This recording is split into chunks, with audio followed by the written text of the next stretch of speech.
सकता है, मतलब अगर किसी ने पूरा टेक्स्ट पढ़ लिया हो उसका थोड़ा आइडिया दे पाएगी इस टेक्स्ट में क्या है, टेक्स्ट किसके बारे में।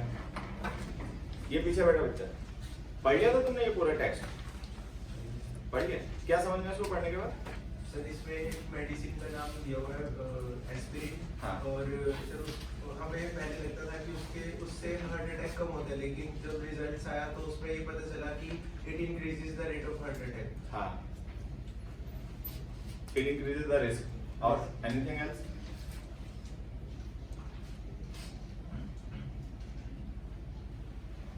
बस इतना, मतलब पूरा ये पैसेज हमने पढ़ा 1 2 3 4 5 6 7 8 पैराग्राफ्स का है, और इससे हमें ये समझ में आया कि जो एस्पिरिन है उसको पहले दिया जाता था हार्ट अटैक के रिस्क को कम करने के लिए, लेकिन अब इस स्टडी से पता चला है कि उससे रिस्क बढ़ भी जाता है। हाँ, बढ़िया। धीरे धीरे सुधार करो, चीजों को रिटेन करने की आदत डालिए, जब तक समझ में आएंगी तो रिटेन हो जाएंगे। आज देखो पढ़ते हैं। When it comes to preventive health, few tenets are as entrenched as daily aspirin. Preventive health का मतलब समझ पा रहे हैं? प्रिवेंटिव हेल्थ का मतलब बेटा क्या हुआ, क्या मानोगे? प्रिवेंटिव हेल्थ का मतलब उपचारात्मक। तो प्रिवेंटिव का मतलब कि बीमारी को होने से पहले उसका उपचार, प्रिवेंशन, एज अ प्रिवेंशन मतलब ट्रीटमेंट देना किसी को, ठीक है। एक तो कोई पर्सन एक्सीडेंट हो गया, बाद में उसको लेके गए, ठीक है, तो वो उसका हो रहा है कैजुअलिटी में, वो ट्रीटमेंट हो रहा है बाद में। लेकिन प्रिवेंटिव का मतलब कोई जैसे हार्ट अटैक वगैरह किसी को हार्ट प्रॉब्लम है तो उस प्रॉब्लम को फर्दर डेवलप होने से पहले प्रिवेंशन के तरीके से जो ट्रीटमेंट किया जाता है वो। तो जब हम प्रिवेंटिव हेल्थ की बात करते हैं, when it comes to preventive health, few tenets, few का मतलब हो गया ऑलमोस्ट नो, फ्यू नेगेटिव होता है, समझ रहे हो ना, तो फ्यू का मतलब हो गया hardly any, almost no. Tenets का मतलब होता है बिलीफ, प्रिंसिपल्स, हाँ, कोई मान्यता, कोई सिद्धांत या बिलीफ, ठीक है। तो हार्डली एनी बिलीफ मतलब almost no beliefs are as entrenched as daily aspirin, ठीक है। कि जो डेली एस्पिरिन है ना, एंट्रेंस का मतलब समझते हैं क्या होता है? एंट्रेंस का मतलब होता है well established, accepted by everyone. Entrance का मतलब एक तरीके से इनवल्नरेबल, डीप रूटेड, हाँ, जो मतलब वेल एस्टेब्लिश्ड है, अच्छे से जो मान्यता प्राप्त है, सभी उसको मानते हैं, मतलब उसके ऊपर कोई डाउट नहीं करता। तो हम कह रहे हैं कि जब प्रिवेंटिव हेल्थ की बात होती है तो डेली एस्पिरिन जो है वो जितना उसकी बिलीफ जितनी एंट्रेंस्ड है हमारी सोसाइटी में, ठीक है, उतनी शायद ही किसी और की होगी। मतलब फ्यू का मतलब ऑलमोस्ट नो, कि कोई भी टेनेट जो है वो उतना ज्यादा एंट्रेंस, उतना ज्यादा एस्टेब्लिश नहीं है जितना कि डेली एस्पिरिन। मतलब डेली एस्पिरिन को लोग बहुत ज्यादा प्रेस्क्राइब करते हैं और उसको एज अ प्रिवेंटिव हेल्थ उसका यूज करते हैं, बाकी किसी का इतना ज्यादा नहीं करते। फॉर मोर देन 30 ईयर्स, 30 सालों से ज्यादा समय तक, मोर देन 30 ईयर्स का मतलब उससे ज्यादा समय तक, many people have relied on the pain reliever for added protection against a first heart attack और स्ट्रोक। अब हम कह रहे हैं कि 30 सालों से ज्यादा समय तक many people have relied on. तो रिलाइड ऑन का मतलब क्या होता है? डिपेंडेंट ऑन, निर्भर करना, ठीक है। तो बहुत से लोग हैं उन्होंने वो निर्भर रहे हैं, किस पर निर्भर है? On the pain reliever. अब देखो जो पेन रिलीवर हमने नाउन लिखा ना, ये कंपाउंड नाउन है, पेन भी नाउन है, रिलीवर भी नाउन है, दोनों को मिला के एक ही बना दिया पेन रिलीवर, ठीक है। और इससे पहले हमने द लिखा हुआ है, द डिटरमिनर लिखा हुआ है, तो इसका मतलब ये जो द पेन रिलीवर है ना, ये कोई स्पेसिफिक पेन रिलीवर जिसके बारे में बात की जा चुकी है वो है। कहाँ है? अभी तो कोई बात नहीं हुई। एस्पिरिन, द पेन रिलीवर यहाँ पे एस्पिरिन को ही कहा जा रहा है, ठीक है। तो इसीलिए उसके साथ में द आर्टिकल लिख दिया गया, जिससे तुम्हें जान जाओ कि पेन रिलीवर का मतलब है एस्पिरिन, जिसको पहले मेंशन किया जा चुका है। तो हम कह रहे हैं कि 30 सालों से ज्यादा समय तक बहुत से लोग जो हैं वो इस पेन रिलीवर पर निर्भर रहे हैं। किस लिए निर्भर रहे हैं? For added protection. एडेड का मतलब अतिरिक्त, एडिशनल। भाई जो एस्पिरिन है वो पेन रिलीवर तो है ही, पेन जब होता है तब तो हम उसको लेते ही हैं, लेकिन उसके अलावा एडेड उसका एक और यूज है, क्या? Protection against a first heart attack stroke. जो फर्स्ट हार्ट अटैक या स्ट्रोक होता है उससे भी वो हमें प्रोटेक्शन देती है, मतलब ये उसके एडिशनल यूज हो गया एस्पिरिन का, जिसके लिए लोग उसका यूज करते हैं दर्द के अलावा। So it came as a shock to many, ठीक है, when an influential expert panel the US preventive service task force seemed to reverse decades of medical practice, ठीक है। तो अब क्या हुआ कि 30 सालों से ज्यादा समय तक बहुत से लोग जो हैं वो इस पेन रिलीवर एस्पिरिन पर डिपेंड करते रहे हैं, ठीक है, पेन को रिलीव करने के अलावा अपना मतलब फर्स्ट हार्ट अटैक के स्ट्रोक से प्रोटेक्शन के लिए भी। तो ऐसे लोगों के लिए ये जो न्यूज थी as a shock to many, बहुत से लोगों के लिए एक झटका थी, शॉक थी, ठीक है। कब? When an influential expert panel, जब एक बहुत प्रभावशाली, इन्फ्लुएंशियल समझते हैं ना, जिसका प्रभाव हो लोगों पे, ठीक है, एक प्रभावशाली एक्सपर्ट पैनल, कौन है एक्सपर्ट पैनल? वो the US preventive service task force, ये वो पैनल है जिसको यहाँ पे कहा जा रहा है इन्फ्लुएंशियल एक्सपर्ट पैनल। उसने क्या किया? seemed to reverse decades of medical practice, ऐसा लगा कि उसने जो हमारी दशकों की मेडिकल प्रैक्टिस है उसको रिवर्स कर दिया, ठीक है। डिकेड्स ऑफ मेडिकल प्रैक्टिस, ये पूरा एक नाउन फ्रेज है जो रिवर्सल का ऑब्जेक्ट है, ठीक है। तो जब ऐसा लगा कि उस इन्फ्लुएंशियल एक्सपर्ट पैनल ने हमारे कई दशकों की जो मेडिकल प्रैक्टिस है उसको रिवर्स कर दिया। कैसे रिवर्स कर दिया, किस तरीके से ऐसा क्या किया उन्होंने, वो आगे लिखा हुआ है। अनाउंसिंग दैट, ये अनाउंस करके, क्या अनाउंस करके? That daily low dose aspirin should no longer be automatically recommended in middle age to prevent heart attacks. कि जो डेली लो डोज एस्पिरिन की होती है वो अब और ज्यादा नहीं, नो लॉन्गर का मतलब और ज्यादा नहीं, मतलब जितना हो गया तो हो गया, लेकिन अब और ज्यादा उसको ऑटोमेटिकली रिकमेंड नहीं करना चाहिए, ठीक है। इन मिडिल एज में कोई पर्सन अगर मिडिल एज में है तो उसको ऑटोमेटिकली रिकमेंड नहीं करना चाहिए एस्पिरिन को। किस लिए नहीं रिकमेंड करना चाहिए? टू प्रिवेंट हार्ट अटैक्स रोकने के लिए। तो मतलब जो 30 सालों से ज्यादा समय तक लोग मानते रहे कि जो फर्स्ट हार्ट अटैक है, स्ट्रोक है, उसके प्रिवेंशन के लिए भी इसका यूज किया जा सकता है एस्पिरिन का। तो ये जो US preventive service task force है, इसने क्या किया, उसको रिवर्स कर दिया एक तरीके से। इन्होंने कहा कि नहीं रिकमेंड करना है। At a time when many people already feel whipsawed bye shifting pandemic advice, इस तरीके की पैंडेमिक एडवाइस, तो यहाँ पे पैंडेमिक का मतलब ये कोरोना वाली बीमारी की बात चल रही है, ठीक है। पैंडेमिक का मतलब यहाँ पर हार्ट अटैक वगैरह नहीं है, पैंडेमिक का मतलब जो हमारी प्रेजेंट सिचुएशन है कोरोना कोविड-19 उसकी बात हो रही है, ठीक है। आगे लिखा हुआ है ब्रैकेट में, on mask, viral transmission, booster shot. अब एट ए टाइम, एक ऐसे समय में, when many people already feel, जबकि बहुत से लोग पहले से ही फील करते हैं, क्या फील करते हैं? विप शॉट का मतलब क्या हुआ? विक्टिमाइज, ठगना किसी को, मतलब विक्टिमाइज करना, किसी को विक्टिम बनाना, ठीक है।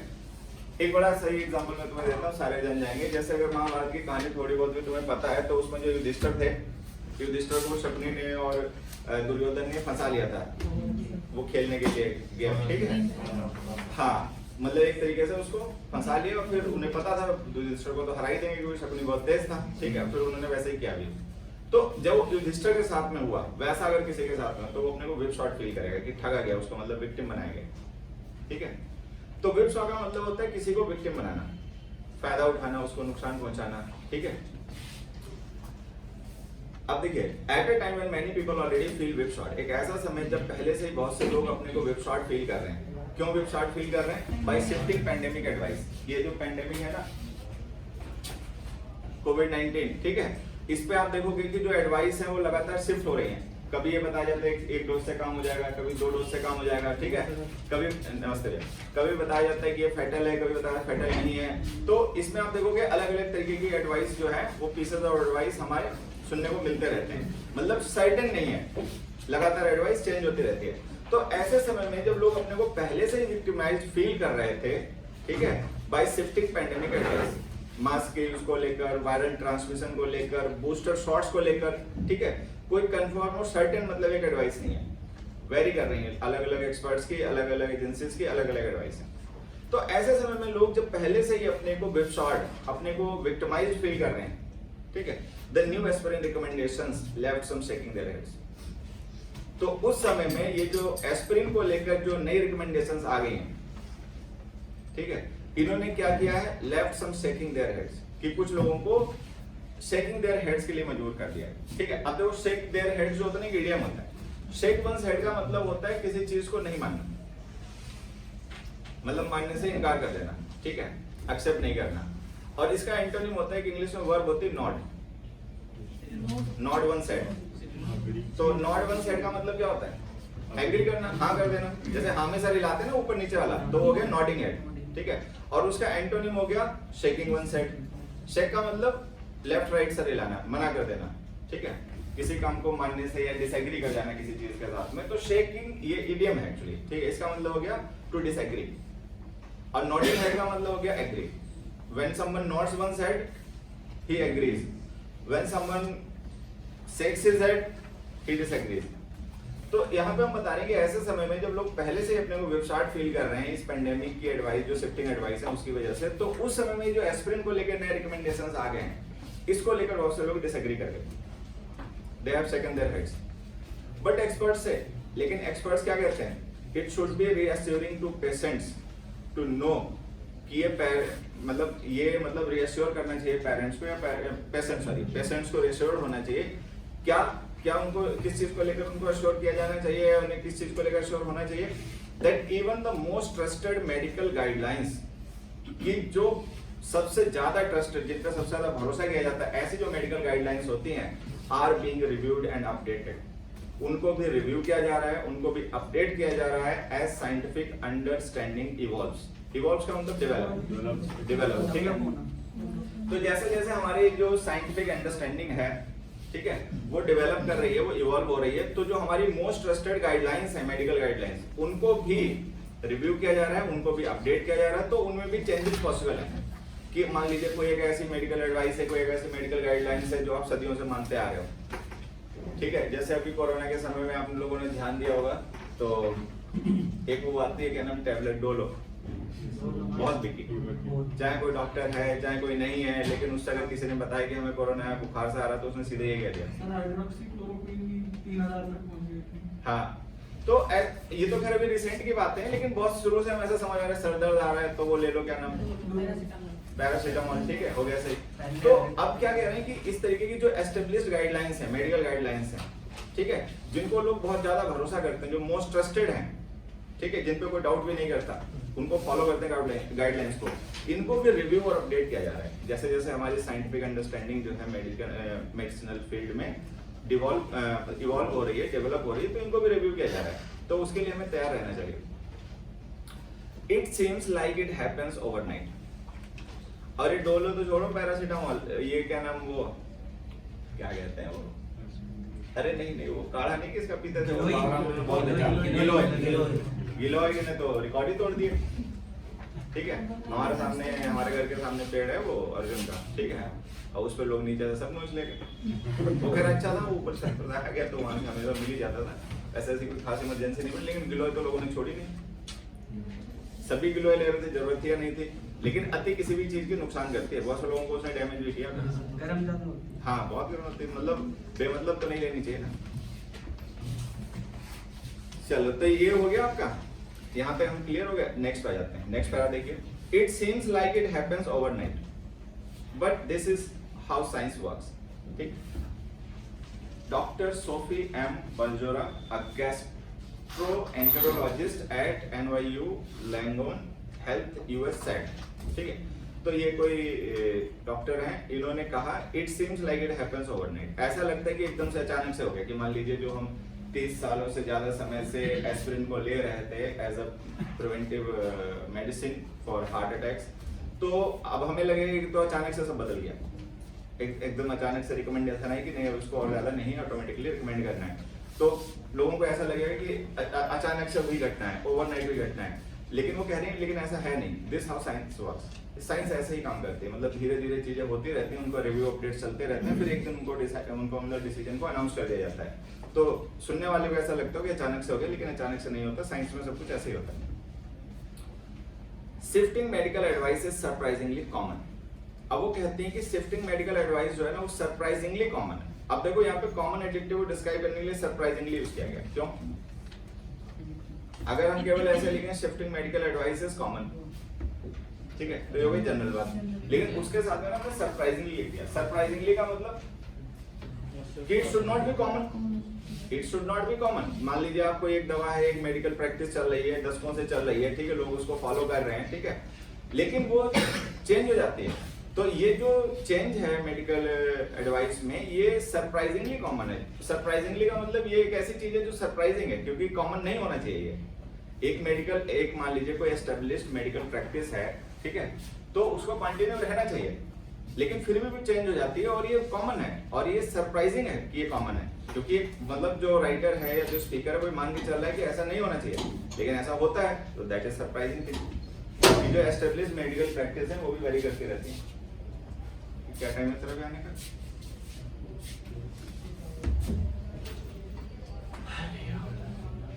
आगे बढ़ो। उसके बाद देखिए and it tends to fall into 3 categories. It का मतलब क्या है?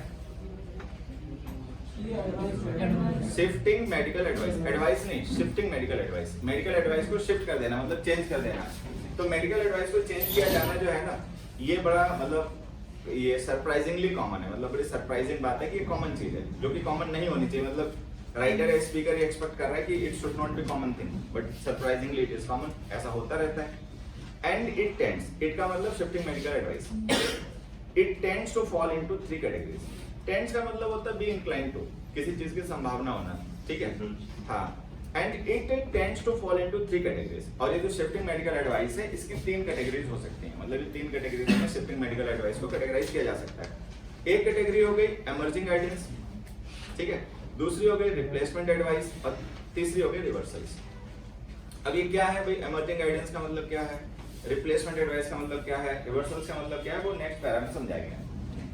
Emerging guidance comes during times of crisis. Crisis का मतलब डिजास्टर, जैसे कोई भी डिजास्टर, ठीक है, जैसे इस समय चल रहा है कोरोना वाला। तो इमर्जिंग गाइडेंस जो होती है ये उस समय आती है जब कोई क्राइसिस का टाइम हो, क्राइसिस के दौरान, ठीक, लाइक पेंडेमिक्स आगे लिखा हुआ है। And is destined to change quickly, और उसके लिए ये संभावना होती है कि वो बहुत जल्दी क्विकली चेंज हो जाएगी। मतलब क्योंकि वो एक क्राइसिस को लेकर वो एडवाइस इशू की गई है, ठीक है। जैसे हम लोग मास्क वगैरह लगा रहे हैं, हाथ धो रहे हैं, ये सैनिटाइजेशन वगैरह है, ठीक है, ये सारी चीजें। तो ये क्या है, एक क्राइसिस है, उस समय ये गाइडेंस जो है वो इफेक्टिव हो गई है। लेकिन बहुत ज्यादा चांसेस हैं कि ये बहुत जल्दी ही बाद में, जैसे वो क्राइसिस खत्म होगा तो वैसे ये चेंज भी हो जाएंगी, ठीक है। तो एक तो हो गई है इस तरीके की गाइडलाइंस जिनको हम कह रहे हैं इमर्जिंग गाइडेंस। उसके बाद में sometimes it is hard to tell the difference between replacement advice. और कई बार क्या होता है कि जो इमर्जिंग गाइडेंस है और रिप्लेसमेंट एडवाइस है उसमें डिफरेंस बताना मुश्किल हो जाता है। क्यों मुश्किल हो जाता है? क्योंकि रिप्लेसमेंट एडवाइस भी कुछ इसी तरीके की एडवाइस होती है जो आगे समझाई गई है। विच इज इशूड, विच का मतलब क्या है यहाँ पर? Replacement advice. Replacement advice is issued. Replacement advice को इशू किया जाता है कब? When research improves on advice. जब पहले से कोई एडवाइस चल रही है, कोई मेडिकल एडवाइस है, लोग उसको फॉलो कर रहे हैं, जब उस पर रिसर्च और इंप्रूव हो जाती है, ठीक है, या जब रिसर्च इंप्रूव कर देती है किसी मेडिकल एडवाइस को, दैट कैन बिफोर, जो पहले आई थी, पहले से कोई मेडिकल एडवाइस थी, लोग उसको फॉलो कर रहे थे, जैसे वही एस्पिरिन वाला मसला, ठीक है। फिर जब रिसर्च उसको और इंप्रूव कर देती है और फिर उसका फुल रिवर्सल हो जाता है, ठीक है, फिर उसको रिवर्स कर दिया जाता है, ठीक है, खत्म कर दिया जाता है। तो इसको हम कहते हैं replacement advice, which comes about because a common medical practice got ahead of the science, ठीक है। और जो रिवर्सल होता है वो किस लिए होता है, किस वजह से रिवर्सल होता है? कम अबाउट का मतलब होता है to happen, which comes about, which happens, क्यों होता है ऐसा? because a common medical practice got ahead of the science। ahead of the science का मतलब क्या समझ रहे हैं? एक इंग्लिश में कॉमन इडियम होता है, आप लोगों ने पढ़ा होगा, ahead of the time। नहीं, समय से पहले, मतलब कोई चीज अपने प्रॉपर समय के होने से पहले हो जाए तो उसको हम कहते हैं ahead of the time, ठीक है। एक शाहरुख खान की मूवी थी रावण, उसमें अर्जुन रामपाल भी था, पिट गई थी बहुत खराब तरीके से, देखिए। तो उसको भी लोगों ने यही कहा था कि वो मूवी जो इंडिया में बना दी गई थी वो ahead of the time बना दी उन्होंने। ahead of the time का मतलब उस समय हमारी ऑडियंस इतनी मैच्योर नहीं थी। तमाशा मूवी, हाँ, तमाशा मूवी, तमाचा, तमाशा, ठीक है, इम्तियाज अली की मूवी, इम्तियाज अली की, बहुत अच्छी। अच्छा, वो तो खैर मुझे नहीं पता। इम्तियाज अली की मैंने रॉक स्टार देखी है बस, वो भी रणबीर कपूर के चक्कर में देख ली, अच्छी है वैसे, बढ़िया है। हाँ, तो ये सही कह रहा है कि ये कुछ मूवीज ऐसे रही ना जो अहेड ऑफ द टाइम बना दी, मतलब हमारी जो ऑडियंस थी वो उस तरीके के कंटेंट के लिए रेडी नहीं थी, उन्हें वही शोले वाला, ठीक है, दबंग वाला सीन चाहिए था, सीधी सी कहानी हो। मैं एक मूवी तुम्हें और बताता हूँ, मुझे बड़ी पसंद है लेकिन पिट गई, साहो, प्रभास की थी ना साहो, ठीक है, बड़ी अच्छी मूवी थी। मतलब जैसे हॉलीवुड मूवीज होती है ना, बढ़िया उसका मतलब सिनेमाटोग्राफी थी, ठीक है, एक्शन भी अच्छे थे, सब कुछ अच्छा था। वो पैसा लगा के सुजीत ने वो मूवी बनाई, 300-350 करोड़ लगा दिए, पिट गई। अब उसके पीछे भी क्या रहा, लॉजिक क्या रह जाता पिटने का, कि लोगों को कहानी रिलेट नहीं कर पाए, क्योंकि उसमें लेयर बाय लेयर थी ना कहानी, ठीक है, तो उसमें लोग कंफ्यूज हो गए। अब उसका वर्ड ऑफ माउथ खराब हो गया, मूवी पिट गई। जबकि इस तरीके की मूवीज ऐसे लोग जिन्होंने साहो पिटवा दी या जो समझ नहीं पाए, इनको आप इंसेप्शन, टेनेट, फाइट क्लब ये सब दिखा दो, शटर आइलैंड दिखा दो, पगला जाएंगे, ठीक है, ये सर खुजलाएंगे। तो हमारी ऑडियंस अभी इतनी मैच्योर नहीं है। अभी हमारी ऑडियंस क्या है, हमारी ऑडियंस जो मूवीज देखती है उसको ऐसी मूवी चाहिए पहले सीन से शुरुआत हो कहानी और आखिर भी आके खत्म हो जाए, बीच में कोई झोल जमाल ना हो, नहीं तो वो फंस जाते, उब जाते, देख नहीं पाते। तभी तो गोविंदा की मूवी, मिथुन की मूवी, धर्मेंद्र की मूवी हमारे यहाँ चल गई, ठीक, कहानी वानी कुछ होती नहीं है, बस सीन बाय सीन देखते रहो, एंजॉय करते रहो। और जिसमें हमें दिमाग लगाना पड़ता है, जैसे टेनेट आई थी, टेनेट तो खैर अभी भी समझ में नहीं आएगी, मैं 3-4 बार देख चुका हूँ, बहुत टेढ़ी मूवी है। तो इनमें क्या है, ये मूवीज आपको बहुत ज्यादा डिमांड करती हैं टेंशन को। मार्वल्स की मूवीज है, मार्वल्स की जो सीधी लाइन की मूवीज होती है उनमें कुछ क्या होता है, वो तो सीधी लाइन पे सारी कनेक्ट करना पड़ता है ना, कनेक्ट करना अरे वो पड़ता है। सीधे सीधे डॉट्स कनेक्ट करते जाओ। देखते हो हाँ? इंटरेस्टेड अरे पगले हो क्या? इंटरस्टेलर थोड़ी सी कह सकते हैं, ग्रेविटी तो सीधी लाइन की मूवी है, कॉन्सेप्ट टेढ़ा है लेकिन कहानी घुमावदार नहीं है ना। तो कहानी क्या है कि उन मूवीज को लेकर यही कहा गया, जैसे साउथ थी या ये जो बच्चा बता रहा है, ठीक है, या वो जो रावण थी, रावण अच्छी मूवी थी, ठीक है, ढंग की बनाई थी, लेकिन उसमें हमारी ऑडियंस इतनी वो नहीं थी मैच्योर की समझ पाए। अभी देखो बिल्कुल उसी तरीके की एक मूवी आई है, अच्छी परफॉर्म कर रही है, रायन रेनॉल्ड्स की है, फ्री गाय, देखिए फ्री गाय। हाँ। अरे नहीं, मतलब मैं ये नहीं कह रहा बढ़िया है, मैं ये कह रहा हूँ कि वो अच्छा परफॉर्म कर रही है, चल रही है बहुत अच्छी, ठीक है, पॉपुलर मूवीज की लिस्ट में समय फ्री गाय। और रावण भी लगभग उसी टाइप की थी, वीडियो गेम के कैरेक्टर्स पे तो थी वो, ठीक है, वो पिट गई, फ्री गाय है, चल रही है। अब जैसे मान लो रायन रेनॉल्ड्स अगर बड़ा हीरो है, उसका नाम है, तो शाहरुख खान का भी तो था, शाहरुख खान का अभी भी है भाई, उतना बड़ा सुपरस्टार तो शाहरुख खान भी है, लेकिन वो मूवी उसकी पिट गई क्योंकि वो हेड ऑफ द टाइम थी, उस समय ऑडियंस तैयार ही नहीं थी कि वीडियो गेम के कैरेक्टर्स को मतलब हीरो मान ले। हमारे यहाँ की ऑडियंस तो हीरो किसको मानती है, जो असलियत वाला होगा उसे को मानेगी, ठीक है, तो वीडियो गेम के कैरेक्टर को हीरो मान नहीं सकते, तो वो पिट गई।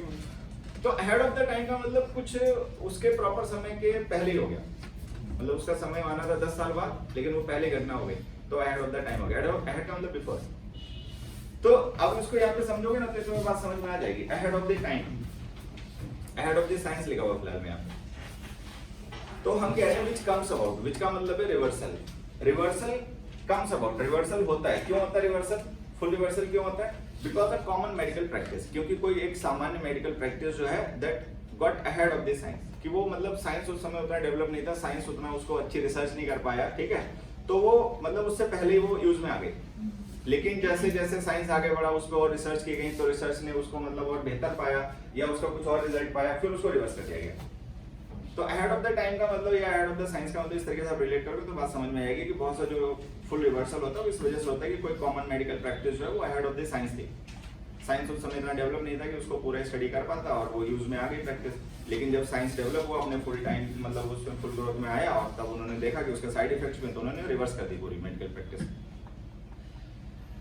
A common medical practice got ahead of this science and never actually worked or even caused harm. और वो ऐसी मेडिकल प्रैक्टिस थी, ठीक है, that actually never actually worked, जिसने कभी काम भी नहीं किया और even caused harm, या ना कभी उसने नुकसान किया, ठीक। Here are some examples of true medical flip-flops in recent years. और इन्होंने अपनी बात को साबित करने के लिए, ऑथर ने अपनी बात को साबित करने के लिए कुछ यहाँ पर एग्जाम्पल्स भी दे दिए, ठीक है। तो इसमें लिखा हुआ है here are some examples of true medical flip-flops. Flip-flops का मतलब क्या होता है? उल्टा पलटी, उल्टा पलटी सीधे अपने आसान शब्दों में कह सकते हैं, ठीक है। एक देखो सबसे menopause hormones to protect the heart. पहले एक मतलब एक प्रैक्टिस चलती थी कॉमन में कि मेनोपॉज हार्मोन्स जो होते हैं वो हार्ट को प्रोटेक्ट करते हैं, हार्ट अटैक से बचाते हैं। In 2002, decades of advice about the benefits of menopause hormones seemed to change overnight when a major study, Women's Health Initiative, was halted after researchers detected more heart attacks in the women taking hormones. कि काफी women रही होंगी जो hormones लेती होंगी heart health के लिए, ठीक है, हार्ट को प्रोटेक्ट करने के लिए। लेकिन फिर क्या हुआ, उसको ओवरनाइट एक मेजर स्टडी, ठीक है, Women's Health Initiative, इसने जो था ये उसको एडवाइस को हॉल्ट कर दिया गया, रोक दिया गया। क्यों? क्योंकि रिसर्चर्स ने डिटेक्ट किया। डिटेक्ट का मतलब क्या होता है? फाइंड। डिटेक्ट का मतलब फाइंड समथिंग, किसी चीज का पता लगाना, ठीक है।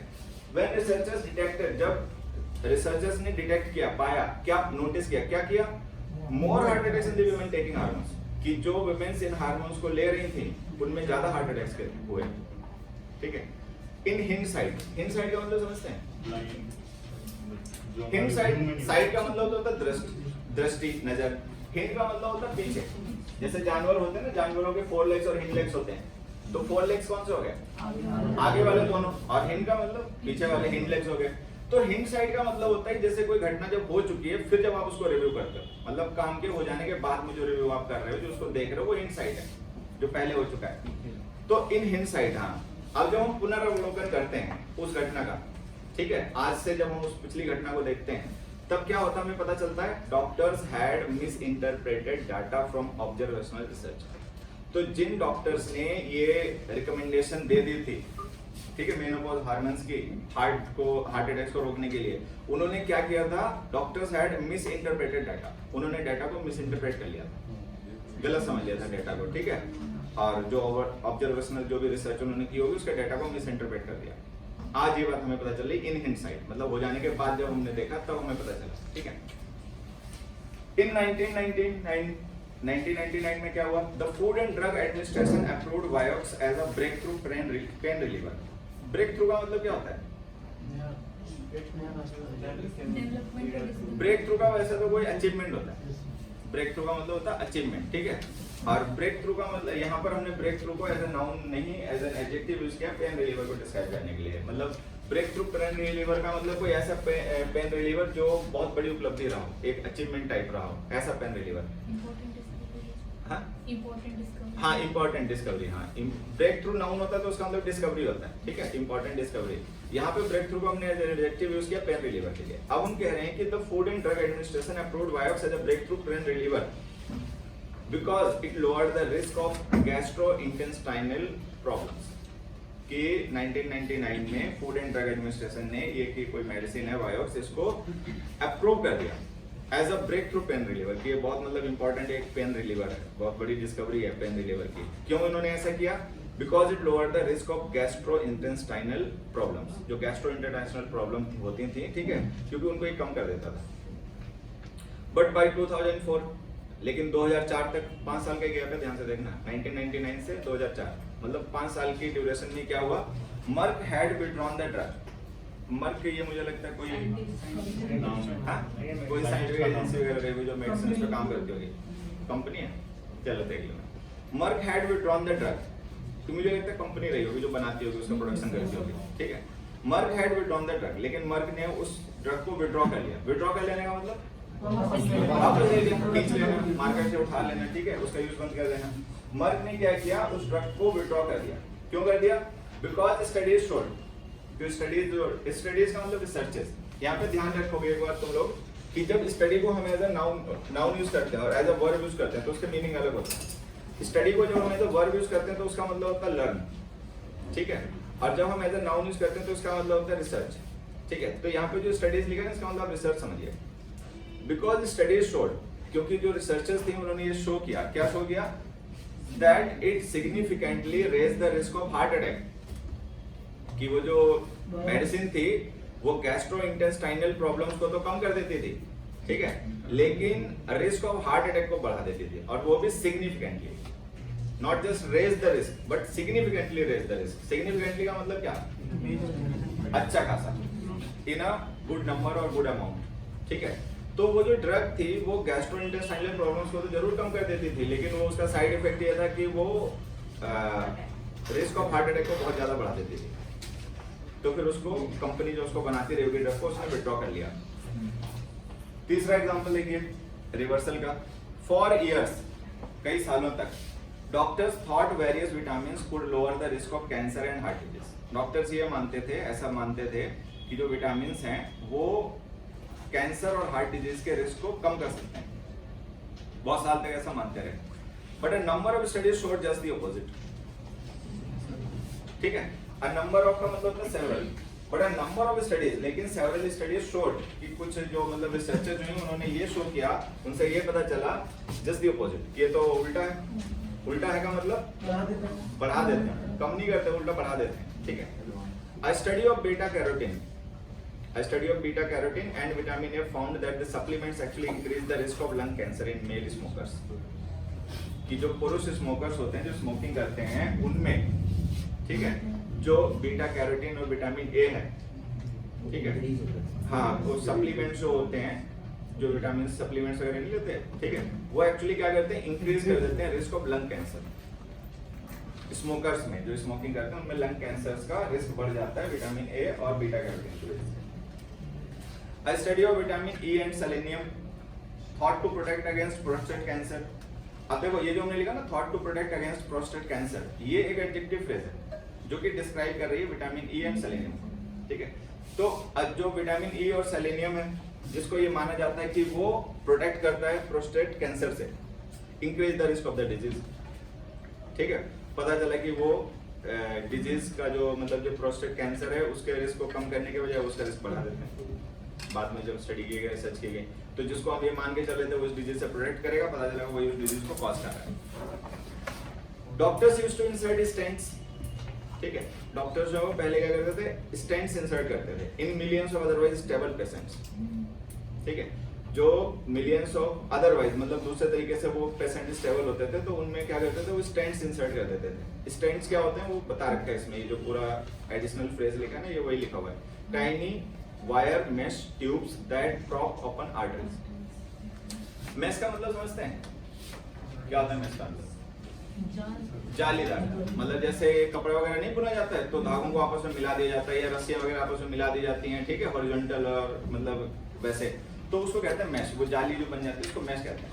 तो ये जो स्टैंड्स होते हैं ये क्या होते हैं वो आगे बता रखा है, टाइनी वायर मैश ट्यूब्स होती हैं, ठीक है, जैसे वो होती हैं आपकी क्या नाम, ये एलपीजी सिलेंडर में जो लगाते हैं उसमें भी तो वायर होता है अंदर, वायर मैश उसमें भी होती है, ऊपर से प्लास्टिक होती है। तो tiny wire mesh tubes stents होती हैं, ठीक है, दैट प्रॉप ओपन आर्टरीज, जो आर्टरीज को ओपन कर देती हैं। आर्टरीज समझते हैं, ब्लड वेसल्स, आर्टरीज और वेंस। आर्टरीज हो गई जो heart to body part carry करती हैं प्योर ब्लड को, और वेंस जो होती हैं वो डीऑक्सीजन, हाँ, मतलब बॉडी पार्ट्स टू हार्ट को कैरी करती हैं प्योर ब्लड को, ठीक है। तो ये स्टैंड्स होते हैं, ये क्या करते हैं, प्रॉप ओपन कर देते हैं। प्रॉप का मतलब होता है सपोर्ट, सपोर्ट की मदद से ओपन कर देते थे आर्टरीज को। जैसे किसी को हार्ट प्रॉब्लम है, आर्टरीज ब्लॉक हो जाती हैं, ठीक है, तो स्टेंट्स लगा दिए, स्टेंट्स उन आर्टरीज को ओपन कर देते हैं, ब्लड फ्लो जो है वो नॉर्मल रहता है, blood circulation. A study found the surgical procedure no better than drug therapy। अब एक स्टडी हुई, एक खोज हुई, उन्होंने ये पाया कि जो सर्जिकल प्रोसीजर है, सर्जिकल प्रोसीजर समझ में आ रहा है कौन सा? देखो द लिखा हुआ है ना, सर्जिकल प्रोसीजर से पहले द लिखा हुआ है, तो द सर्जिकल प्रोसीजर का मतलब इसका रेफरेंस आपको दिया जा चुका होगा, इंसर्टिंग स्टेंट्स, ये सर्जिकल प्रोसीजर है, स्टेंट्स को इंसर्ट करना यही एक सर्जिकल प्रोसीजर है। तो एक स्टडी ने पाया कि जो सर्जिकल प्रोसीजर है, inserting of these stents is no better than drug therapy। ये कोई ड्रग थेरेपी से बेटर नहीं है, मतलब दवा देके आप जितना रिस्क कम करोगे हार्ट अटैक्स का उतना ही लगोगे, इससे भी होता है, तो इससे कोई फायदेमंद तो नहीं हुआ स्टेंट लगाने वाला काम, ठीक है। For preventing heart attack, heart attack रोकने के लिए, तो हार्ट अटैक्स को प्रिवेंट करने के लिए जो ड्रग थेरेपी है जिसमें दवा देके हार्ट अटैक्स को कम किया जाता है, और ये स्टेंट्स लगा के जो सर्जिकल प्रोसीजर फॉलो किया जाता है, इन दोनों में कोई डिफरेंस नहीं है, ये भी वैसे ही है। तो इसका मतलब बेमतलब ये इतनी परेशानी उठाए आदमी खर्चा करे आगे। तो ये कुछ एग्जांपल्स थे रिवर्सल एडवाइस के, अभी खत्म हो गए। नेक्स्ट बात, while daily aspirin can lower the risk of heart attacks और stroke, it can also increase the risk of internal bleeding, ठीक है। हालांकि जो एस्पिरिन है, ये यहाँ पे कॉन्ट्रास्ट को करने के लिए व्हाइल के यूज किया गया, ध्यान रखना, क्योंकि जो दोनों स्टेटमेंट्स है ना ये कॉन्ट्रास्टिंग है, एक में उसका फायदा बताया जा रहा है, एक में उसका नुकसान बताया जा रहा है। While daily aspirin can lower the risk of heart attack और स्ट्रोक, हालांकि जो डेली एस्पिरिन का यूज है, लोअर डोज का जो यूज है, वो कम कर सकता है रिस्क ऑफ हार्ट अटैक्स और स्ट्रोक के, स्ट्रोक और हार्ट अटैक के रिस्क को कम कर सकता है। It can also increase the risk of internal bleeding, लेकिन फिर इंटरनल ब्लीडिंग का रिस्क बढ़ा देता है, ठीक। Although the absolute risk of bleeding is relatively low, हालांकि वो जो एब्सोल्यूट रिस्क ऑफ ब्लीडिंग है वो काफी कम है, हाँ, रिलेटिवली लो, मतलब जितना वो फायदा करेगा स्ट्रोक और हार्ट अटैक को कम करने में लगभग उतना नुकसान नहीं करेगा, लेकिन कम है। The risk increases with age, लेकिन जैसे जैसे आपकी एज बढ़ेगी रिस्क बढ़ता जाएगा। कम एज में अगर आप हो तो इंटरनल ब्लीडिंग का रिस्क कम है, लेकिन जैसे जैसे एज बढ़ेगी तो फिर वो रिस्क बढ़ता जाता है। For people who have had a heart attack, stroke or other major cardiovascular issue, ठीक है, ये पूरी एक ही फ्रेज है, पूरा सब्जेक्ट है, मतलब ये उसका डिस्क्रिप्शन है। ऐसे लोग, पूरी प्रेपोजिशनल फ्रेज है, ध्यान देना यहाँ तक, इशू तक, जहाँ कॉमन लगा रखा है ना इशू के बाद, तो इशू तक ये पूरी एक ही प्रीपोजिशनल फ्रेज है। फॉर पीपल, ऐसे लोगों के लिए who have had a heart attack, जिनको कोई हार्ट अटैक आ चुका है या स्ट्रोक आ चुका है या कोई अदर मेजर कार्डियोवैस्कुलर इशू हो चुका है। कार्डियोवैस्कुलर का मतलब होता है हार्ट एंड वेन्स, मतलब ब्लड वेसल्स, मतलब ब्लड वेसल्स या हार्ट से रिलेटेड जिन्हें अगर कोई समस्या हो चुकी है, ऐसे लोग जिनको कोई हार्ट अटैक आ चुका है, स्ट्रोक आ चुका है या कोई मेजर बड़ा कार्डियोवैस्कुलर इशू हो चुका है, the case for using aspirin to protect them from a second event remains strong. ठीक है, उनके लिए एस्पिरिन का यूज उनको प्रोटेक्ट करने के लिए सेकंड इवेंट से रिमेन्स स्ट्रॉन्ग। ठीक है, उनके लिए ठीक है, मतलब उनके लिए स्ट्रॉन्ग है, उनके लिए डेली एस्पिरिन का यूज जो है वो स्ट्रॉन्ग है, वो ठीक है, उनको दिया जा सकता है, लेकिन अदरवाइज प्रिवेंशन के लिए नहीं यूज करना। ठीक है, तो ये इसका मतलब ये होगा। Doctor Sen said she hoped the new guidance about aspirin would prompt more people to talk to their doctors about their heart health। ठीक है, अब वो डॉक्टर सेन उन्होंने ऐसा कहा है कि वो उम्मीद करते हैं कि जो नई गाइडेंस आई है एस्पिरिन को यूज को लेकर, इससे लोग प्रॉम्प्ट होंगे। प्रॉम्प्ट का मतलब क्या होता है? प्रॉम्प्ट करना किसी को मतलब एनकरेज करना, एनकरेज करना लोगों को, हाँ एनकरेज करना कि ये जो नई रिकमेंडेशन है, नई गाइडेंस है, लोगों को प्रॉम्प्ट करेगी, एनकरेज करेगी ज्यादा से ज्यादा लोगों को। किस लिए? To talk to their doctors, कि वो अपने डॉक्टर से अपनी हार्ट हेल्थ को लेकर डिस्कशन करें, बात करें। ठीक, one of the key message we need to get out is that aspirin isn't like a vitamin. ठीक, अब one of the key messages, की देखो यहाँ पे वैसे तो नाउन होता है, की का मतलब सॉल्यूशन होता है, या की का मतलब चाबी होता है, लेकिन यहाँ पे एडजेक्टिव है। की का मतलब यहाँ पे इंपॉर्टेंट। की को अगर हम एज एन एडजेक्टिव यूज करते हैं तो की का मतलब होता है इंपॉर्टेंट। ठीक है, और एज ए नाउन यूज करते हैं तो की का मतलब ऐसा सॉल्यूशन होता है, ये चाबी होती है। So one of the key messages, one of the most important messages we need to get out, जो हमें ड्रॉ करने की, गेट आउट का मतलब ड्रॉ करना है, जो सबसे इंपॉर्टेंट मैसेज हमें निकालना है, ठीक है, वो ये है that aspirin isn't like a vitamin, कि एस्पिरिन कोई विटामिन नहीं है, मतलब साइड इफेक्ट्स भी इसके हैं। सेंग said, सेंग ने कहा there are potential benefits and potential risk। Potential का मतलब संभावित, लेटेंट, हिडन। ठीक है, पोटेंशियल जो एडजेक्टिव है, एक तो पोटेंशियल का मतलब क्षमता भी होता है, you don't have potential to it. ठीक है, अदर में पोटेंशियल का मतलब होता है प्रोबेबल, संभावित, लाइकली। तो there are potential benefits and potential risk, मतलब इसमें संभावित खतरे भी हैं, जोखिम भी है, मतलब फायदा भी है, जोखिम भी है। Everybody should be having a conversation with their clinician instead of just opening a bottle and taking aspirin automatically because they have reached a certain age. ठीक है, अब यहाँ पे क्या मतलब टेक्स्ट को एंड किया जा रहा है और यहाँ पे समझाया जा रहा है everybody should be having a conversation with their clinician, कि हर एक को अपने डॉक्टर से, क्लिनिशियन का मतलब जो क्लिनिक चलाते हैं डॉक्टर्स। ठीक है, तो हर पर्सन को अपने जो डॉक्टर है उसके साथ में कन्वर्सेशन करनी चाहिए, वार्तालाप करना चाहिए इन मुद्दों को लेकर, इंस्टेड ऑफ का मतलब इन प्लेस ऑफ। ठीक है, हाँ, किसके बजाय, किस चीज के बजाय? बजाय कि जस्ट एक बॉटल खोली, निकाली एस्पिरिन और खा गई। ठीक है, तो ऐसा करने के बजाय अपने क्लिनिशियन जो है, जो डॉक्टर है, उससे कन्वर्सेशन करना चाहिए, मतलब डिस्कशन करना चाहिए, क्योंकि जो मेडिकल एडवाइसेस हैं, मेडिकल गाइडेंस है, वो लगातार चेंज होती रहती है, बदलती रहती हैं, डॉक्टर्स उससे अपडेट रहते हैं, हम कई बार अपडेट नहीं रहते। तो ये हो गया आपका। चलो ये इंपॉर्टेंट वर्ड्स अभी देख लेंगे। अब जरा पेज चेंज कर दीजिए, इसमें देखिए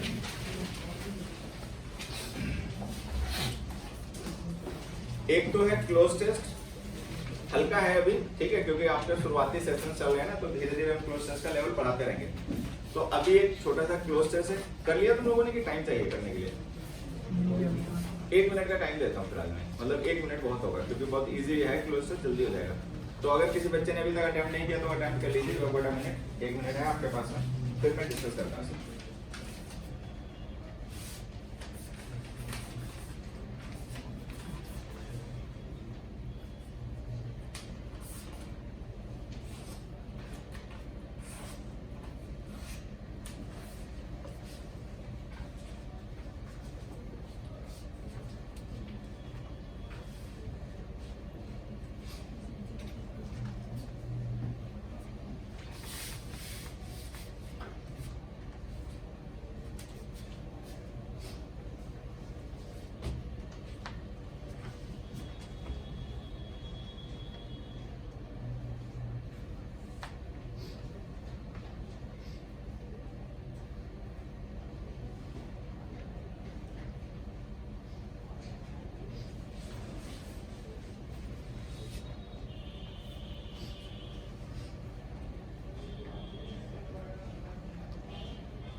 चलिए देखिए, गौतम वॉज नॉट कंटेंटेड। ये गौतम कौन है? कोई आम आदमी?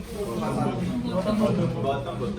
ठीक है, देखिए क्लोज टेस्ट को वैसे तो कोई टेक्निक होती नहीं है, मैं पहले आपको बता दूं, क्लोज टेस्ट को ना सॉल्व करने की कोई टेक्निक नहीं होती है। ये एक ऐसा मसला होता है कि अगर आप कॉन्टेक्स्ट समझ पा रहे हो कि क्या बताया जा रहा है तो चांसेस आप बेहतर कर लोगे। ठीक है, अगर मान लो यही ना समझ पाओ कि कहानी क्या चल रही है तो फिर चांसेस आप गड़बड़ कर दोगे। मतलब एक थीम होती है ना, ये क्लोज टेस्ट क्या है, इसी तरीके का पैसेज तो है, जैसे हमने पढ़ा है ना टेक्स्ट दवाओं को लेकर, उसी तरीके का ये भी है, बस इसमें क्वेश्चन जो हमें करने वो अलग तरीके से करने हैं। जैसे अनसीन पैसेज आएगा तो पूरा पैसेज आप पढ़ लोगे, समझ लोगे, उसके बाद में क्वेश्चन आंसर होंगे, उनके आंसर्स बताओगे। ठीक है, इसमें क्या है कि आपको पढ़ के बाद में नहीं बताना, इसको पढ़ते समय साथ ही साथ में बताना है कि कैसे सही करें, कैसे सही करेंगे, कोई मिस्टेक है।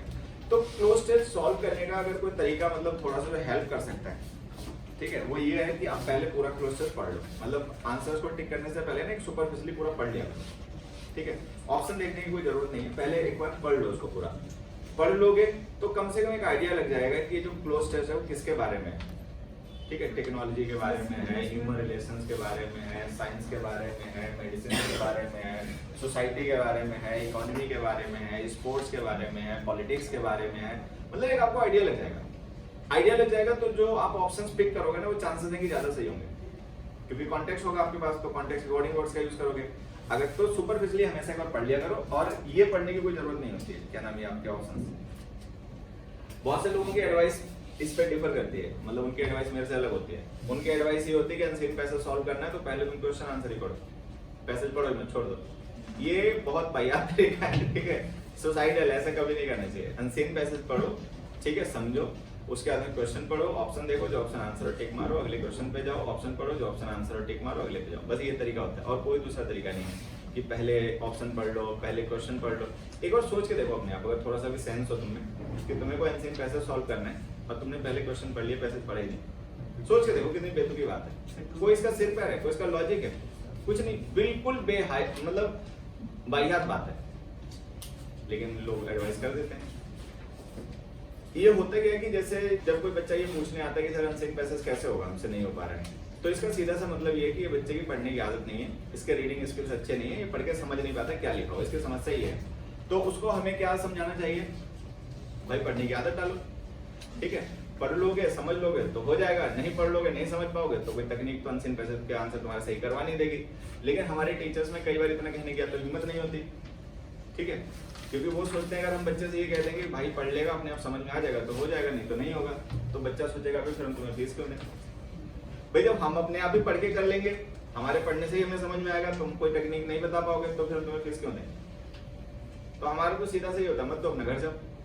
ठीक, कहानी क्या है कि अगर तुमने पढ़ा, तुम्हें समझ में आ गया तो कोई तकनीक की जरूरत नहीं है, और अगर वो समझ में ही नहीं आया तो फिर कोई तकनीक काम नहीं करेगी, फिर तो तुक्के माने जाएंगे जो भी तकनीक यूज करोगे। ठीक है, तो अनसीन पैसेज को सही करने का तरीका ये है कि आप पढ़ने की आदत डालो, इंग्लिश की बुक्स रखो, मैगजीन रखो, रोज 2-4-5 पेज इंग्लिश के पढ़ा करो। बाकी जो सैटरडे की क्लास है ये भी थोड़ी थोड़ी हेल्प करती रहेगी, सेंटेंस में कैसे रिलेट करना है, वर्ड्स को, फ्रेजेस को कैसे रिलेट करना है, अगर कहीं पे उलझ जाओ तो मीनिंग कैसे समझना है, तो वो अपने यहाँ पे डिस्कशन कर सकते हो, तो ये होगा। लेकिन सैटरडे को मान लो ये सेशन हो गया, लेकिन बाकी दिनों में अपना पढ़ने की आदत डालो, कोई 2-4-5 इंग्लिश के रोज पेज पढ़ो, तो पढ़ोगे तो ही फायदा होगा। बाकी कोई तकनीक वगैरह होती नहीं है। बहुत से हमारा बच्चा होता है वो ये सोचता है कि नहीं पढ़ने के अलावा कोई दूसरी तकनीक आ जाए, तो तकनीक नहीं होती है। तो क्लोज टेस्ट में आप ये करो कि पहले क्लोज टेस्ट पूरा पढ़ लो, जिससे एक आइडिया, एक थीम आपको पता चल जाए, फिर उसके बाद में अपना वही जो आपने क्लास में पढ़ा है, जो आपने ग्रामर के यूजर्स पढ़े हैं, जो आपने वोकैब पढ़ी है, वही सब आपको हेल्प करेगी। अब देखो, तो जैसे अगर तुमने पहले पढ़ लिया होगा ना तो तुम जान जाओगे कि गौतम यहाँ पे कोई आम आदमी नहीं, यहाँ पे गौतम का मतलब है गौतम बुद्धा। पूरा क्लोज टेस्ट पढ़ने से वो आइडिया समझ में आ जाएगा आपको कि यहाँ पे गौतम बुद्धा की कहानी की बात हो रही है। Gautam was not contented dash his life, ठीक है, फुल डैश प्लेजर्स, ये एक सेंटेंस है। अब इसमें 2 ब्लैंक हैं, दोनों में फिल करना है। तो कंटेंटेड हो गया पहला। कंटेंटेड का मतलब जानते हैं, सेटिस्फाइड। कंटेंटेड का मतलब था सेटिस्फाइड, संतुष्ट होना। ठीक है, अब जिस भी चीज से हम संतुष्ट होंगे उसके लिए प्रिपरेशन विद, अभी चाहे यार याद कर लेना, लेकिन ये प्रिपरेशन पढ़ाएंगे तो समझ में आ जाएगा। हमें ऑप्शन देखने की भी जरूरत नहीं, विद के अलावा कुछ आएगा नहीं। ठीक है, तो इसमें आ जाएगा Gautam was not contented with his life, कि जो गौतम बुद्धा थे वो अपने जीवन से संतुष्ट नहीं थे। ठीक है, कैसा जीवन था उनका वो बताने के लिए हमने एक प्रिपोजिशन, एक एडजेक्टिव फ्रेज लिख रखी है, full dash pleasures of, full of something. ठीक है, फुल ऑफ प्लेजर्स। अब देखो कितनी मजे की बात, एक ऐसा पर्सन जिसका मतलब जीवन जो है वो फुल ऑफ प्लेजर्स है, मतलब आनंदों से भरा हुआ है, ठीक है, वो खुश नहीं है, वो संतुष्ट नहीं है, ठीक है। गौतम बुद्ध के बारे में तुम लोग तो जानते ही होंगे, उनके जो पिता थे शुद्धोधन, वो तो राजा थे, राज परिवार से थे ये, ठीक है। तो राजाओं के तो यहाँ खैर किसी चीज की भी कमी नहीं रहेगी, ठीक है, अच्छा रहन सहन सब सुख सुविधाएं, लेकिन फिर भी वो संतुष्ट नहीं थे। इनफैक्ट वास्तविकता तो ये थी, इनफैक्ट का मतलब एम्फेसाइज किया जा रहा है पहले बोले गए स्टेटमेंट को, जो हमने पहले स्टेटमेंट बताया ना उसी स्टेटमेंट को हम और ज्यादा एम्फेसाइज कर रहे हैं, मतलब प्रूव कर रहे हैं। इनफैक्ट वास्तव में a time came when he began to feel very, ठीक है, डैश द लग्जरी सराउंडिंग। एक ऐसा समय आ गया जब वो वेरी फील करने लग गए। वेरी का मतलब समझते हैं? दुख फील करना। वेरी का मतलब होता है किसी चीज को लेकर इंटरेस्ट खत्म हो जाना, ठीक है, हाँ, नाखुश हो जाना, मतलब एक तरीके से वेरी फील करना मतलब to lose interest in something, ठीक है, किसी चीज को लेकर ऊब जाना। वेरी का मतलब एक तरीके से ऊब जाना, ठीक है। तो वो अब मतलब उन चीजों से उबा हुआ महसूस करने लग गए। किन चीजों से? अच्छा, इसमें ब्लैंक भी फिल करना है, ऑफ लिखना, वेरी ऑफ समथिंग, ठीक है, ये आपको बाद में समझ में आएगा, अभी मैं ऑप्शंस बता देता हूँ, वो डाउट हो तो पूछ लेना। अब टाइम केम, एक ऐसा समय आया when he began to feel very of the luxury surrounding him, कि वो जो उनके आसपास की लग्जरीज थी, विलासिता की चीजें थी, ठीक है, सुख सुविधाएं की चीजें थी, उनसे वो उबा हुआ महसूस करने लग गए। आम आदमी रहेगा तो क्या करेगा? खो जाएगा उन चीजों में, अपना कॉन्शियस, अपनी सारी चीजें खो देगा, उसको ध्यान ही नहीं रहेगा, क्योंकि वो जो लग्जरीज है उसको ओवरकम कर लेंगे, उसकी थॉट प्रोसेस को वो सोच ही नहीं पाएगा, ठीक है। लेकिन वो एक आदमी ऐसा जो उन चीजों से उबा हुआ महसूस करने लग गया खुद को। Dash nature he was a serious person, by nature, by का मतलब अकॉर्डिंग टू, ठीक है, नेचर के हिसाब से ही वाज अ सीरियस पर्सन, ठीक है, वो एक सीरियस पर्सन थे, गंभीर स्वभाव के व्यक्ति थे। And he wanted to devote his life, और वो अपने जीवन को डिवोट करना चाहते थे, ठीक है, समर्पित करना चाहते थे। किस चीज को समर्पित करना चाहते थे? To deep meditation, deep meditation को, ध्यान को अपना मतलब जीवन है जो समर्पित करना चाहते थे। मोर ओवर, ठीक है, और ठीक है, additionally it was impossible to keep a young man ignorant, that's the reality. और ये इम्पॉसिबल भी था, एक तो वो खुद ही मतलब इस तरीके की चीजों में इंटरेस्ट नहीं रखते थे, वो खुद ही मतलब उन सुख सुविधाओं से मतलब अपने को वेरी फील करते थे, बाय नेचर वो एक सीरियस पर्सन भी थे, और अपने जीवन को मेडिटेशन में डिवोट करना भी चाहते थे। और it was impossible to keep a young man ignorant, और किसी यंग मैन को इग्नोरेंट बनाए रखना असंभव है, ठीक है। यह संभव भी था कि आप किसी यंग मैन को इग्नोरेंट रख पाए, किन चीजों से? Of the realities of life, ठीक है, of the realities of life, ठीक है, जो जीवन की सच्चाइयां हैं, जीवन की जो वास्तविकता है, ठीक है, उससे उसको इग्नोरेंट रख पाना। इग्नोरेंट का मतलब समझ पा रहे हैं? अनभिज्ञ, अज्ञान, ठीक है, हाँ, उससे उसको मतलब अज्ञानी बनाए रखना या उससे उसको दूर रख पाना, ये भी इम्पॉसिबल था। Ignorant of the realities of life, that's a very long time, for duration है ना, अ लॉन्ग टाइम, ड्यूरेशन तो फॉर आ जाएगा, फॉर अ लॉन्ग टाइम, कि मतलब इसका मतलब ये निकला कि एक यंग मैन को, ठीक है, जीवन की सच्चाइयों से बहुत समय तक इग्नोरेंट बनाए रखना भी इम्पॉसिबल था। एक तो उनका खुद ही इंटरेस्ट था, नहीं था इन चीजों में, दूसरा फिर ये इम्पॉसिबल भी था। The legend says that it was the site dash N old beggar. Legend का मतलब कथा, जो कहानियां होती हैं ग्रेट लोगों की, वो लेजेंड, ठीक है। तो जो द लेजेंड सेज, ठीक है, that it was the site, site का मतलब है दृष्टि, नहीं दृष्टि, नजरिया नहीं बच्चे, एटीट्यूड होता है। साइट का मतलब दृश्य, ठीक है। That it was the sight of an old beggar, एक मतलब बूढ़ा भिखारी था, उसको जब उन्होंने देखा, वो जो दृश्य था, साइट का मतलब दृश्य, ठीक है। तो site of an old beggar, एक बूढ़ा भिखारी, अ लेपर, लेपर समझते हैं? कोढ़ी, लेप्रोसी होती है ना, कोढ़ की बीमारी, तो लेपर कहते हैं उस पर्सन को जिसको लेप्रोसी हो गई हो।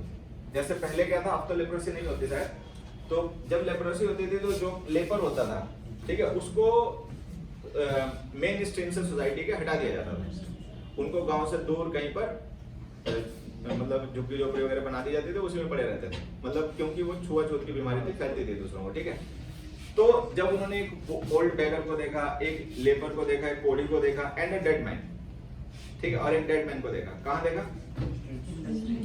इन द स्ट्रीट्स, रास्तों पर, गलियों में। कहाँ की गलियों में? ऑफ कपिलवस्तु। कपिलवस्तु उनकी राजधानी थी जहाँ के वो राजा वाजा रहते, ठीक है। तो उन्होंने जब अपनी राजधानी की गलियों में एक बूढ़े भिखारी को, एक कोढ़ी को और एक डेड मैन को देखा, ठीक है, that led the dash crisis, led to का मतलब रिजल्टेंट, परिणाम निकलना, तो जिसका परिणाम ये निकला कि द क्राइसिस, ठीक है। क्राइसिस कहाँ? इन गौतम्स लाइफ। तो जीवन के जो गौतम बुद्ध थे उनकी लाइफ में क्राइसिस आ गया, मतलब वो बड़ा मतलब विचलित हो गए, ठीक है, इन चीजों को देखकर, क्योंकि वो तो सुख सुविधाओं में पले बड़े थे, उन्होंने तो कोई दुख, कोई समस्या, कोई बीमारी, कोई परेशानी ऐसा कुछ देखा नहीं था। लेकिन जब कभी उन्होंने पहली बार देखा, ठीक है, बूढ़े भिखारी आदमी को, एक कोढ़ी को, ठीक है, डेड मैन को, तो ये बीमारी है, मौत है, ठीक है, और ये जो जीवन की कड़वी सच्चाई है, बुढ़ापा है, ये चीजें देख कर ना उनके जीवन में एक क्राइसिस आ गया, दुर्घटना हो गई उनके जीवन में। His soul yearned. Yearn को लेकर हम एक दो दिन पहले साथ पढ़ रहे थे क्लास में। Yearn का मतलब होता है ना लॉन्ग, तेज इच्छा करना, किसी चीज को चाहना, हाँ। तो जैसा हमने कहा, his soul yearned for eternal peace. तो उनकी जो आत्मा थी वो कामना करने लग गई किस चीज की? ठीक है, एटर्नल पीस, शाश्वत सत्य की, मतलब शांति, सॉरी, ठीक है। एटर्नल का मतलब हो गया एवरलास्टिंग, परमानेंट, जो शाश्वत हो, जो कभी खत्म ना हो, एंड ना हो, ऐसी शांति की, ठीक है।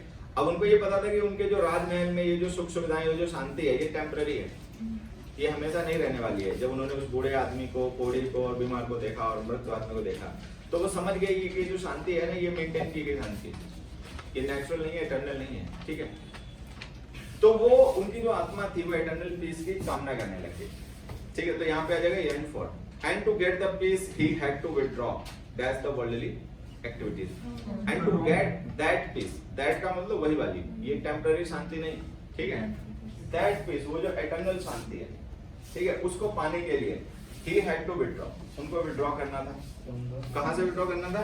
फ्रॉम वर्ल्डली एक्टिविटीज, जो ये सांसारिक एक्टिविटीज हैं, ठीक है, शादी, बारात, बर्थडे, एनिवर्सरी, फलाना ढिमकाना, ठीक है, इन सबसे उनको अपना माता पिता, ये सब वर्ल्डली एक्टिविटीज सबको विड्रॉ करना था।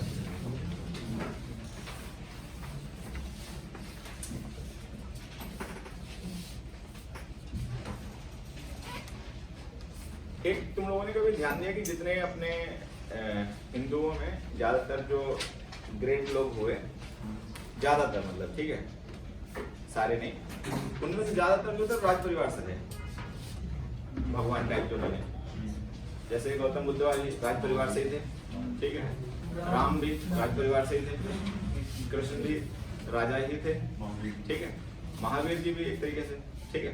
तो ये सब बन गए, और जो मतलब राजा वाजा नहीं थे या जो राज परिवार से नहीं थे वो नहीं बन पाए भगवान, ठीक है।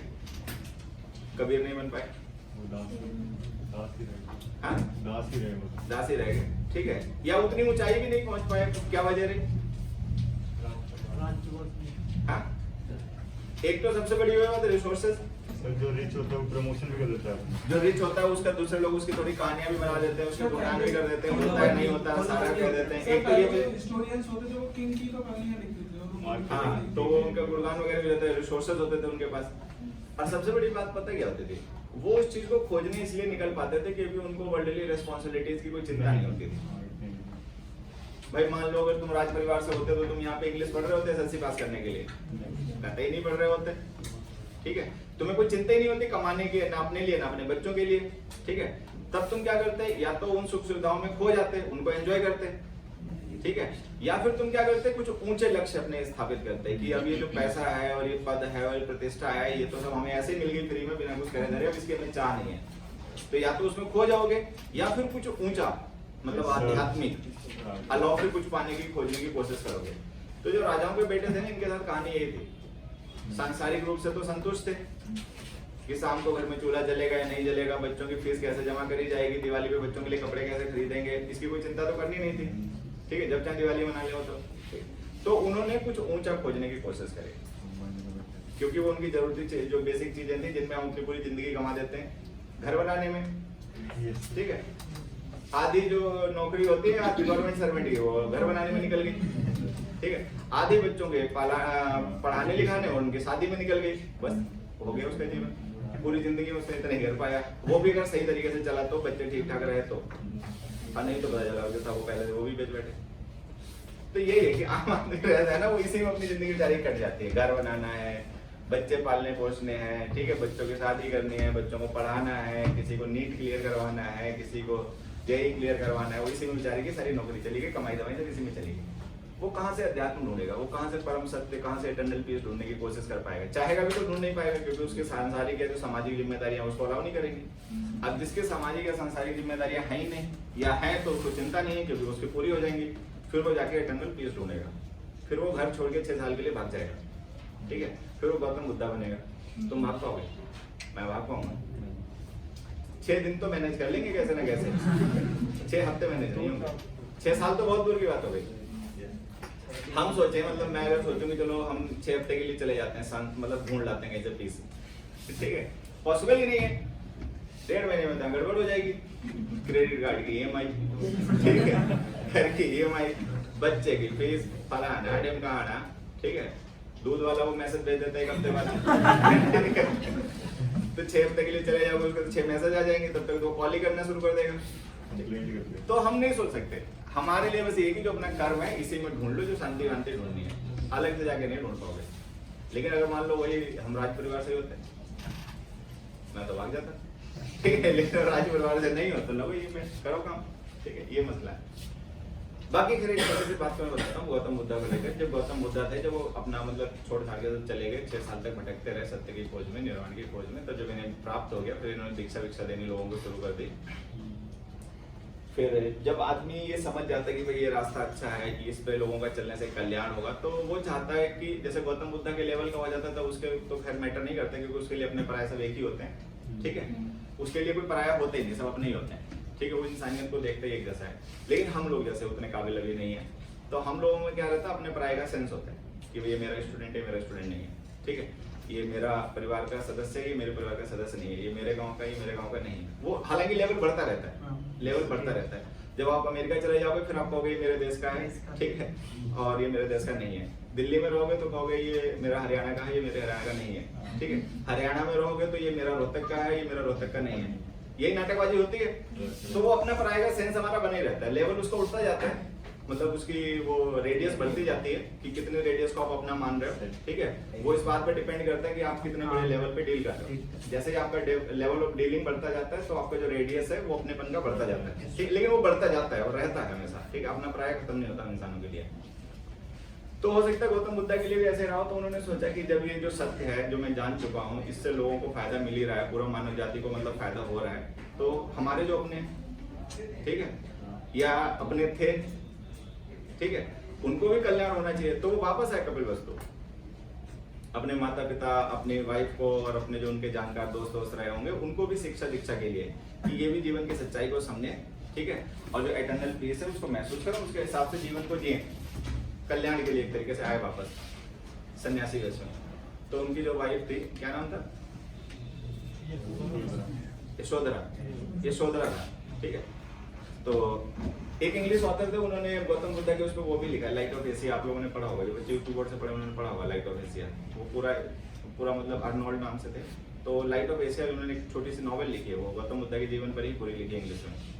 यूपी बोर्ड में पढ़ाई भी जाती थी। तुमने पढ़ी होगी भाई लाइट ऑफ एशिया? अच्छा, सीरियसली पढ़े हो? किसी ने नहीं पढ़ी? चलो कोई नहीं। तो वो जो यशोधरा होती है, उनसे पूछती है कि तुमने 6 साल जो तुम छोड़ के बच्चों को, वाइफ को चले गए ये सब, तो तुमने ऐसा क्या पा लिया कि जो अगर यहाँ रहते तो नहीं पाते क्या?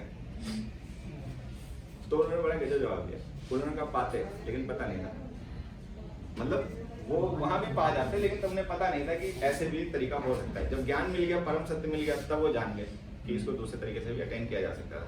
तो कहने का मतलब ये हमारे लिए शिक्षा है, आम आदमियों के लिए, कि मतलब तुम ये कोशिश मत करना कि तुम्हें बुद्धा बनना पड़ेगा, घर बार छोड़ के भागना पड़ेगा तभी वो पा पाओगे। वो ऐसे भी पा सकते हो, ठीक है, अगर चाहोगे तो।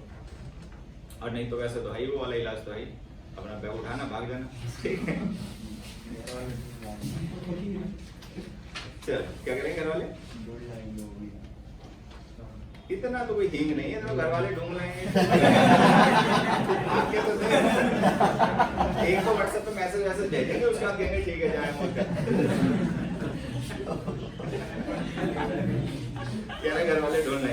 शादी हो गई क्या? फिर कोई नहीं ढूंढ लाएगा। भाग जाते। आधार कार्ड आगे जाओ, आगे बढ़ो। अब ये हो गया। अब इसके बाद देखिए यहाँ पे एक टास्क 3 है। इसको आप एक बार अरेंज कीजिए। ये सेंटेंसेस हैं, मैं 2 मिनट का टाइम देता हूँ, एक बार जिससे ट्राई ना किया करके देख लो। 6 सेंटेंसेस हैं, इनको जम्बल करके लिख दिया गया है। आपको इनको इस तरीके से अरेंज करके सारी फ्रेजेस को एक सेंटेंस बनाना है जो कि ग्रामेटिकली भी सही हो और लॉजिकली भी सही हो। ये जो फ्रेजेस दे रखी हैं, इन फ्रेजेस को इस तरीके से अरेंज करके सेंटेंसेस बनाइए जो ग्रामेटिकली और लॉजिकली दोनों तरीके से करेक्ट हो। तो देखो हमें किस तरीके से किस ऑर्डर में इनको लिखना पड़ेगा फ्रेजेस को।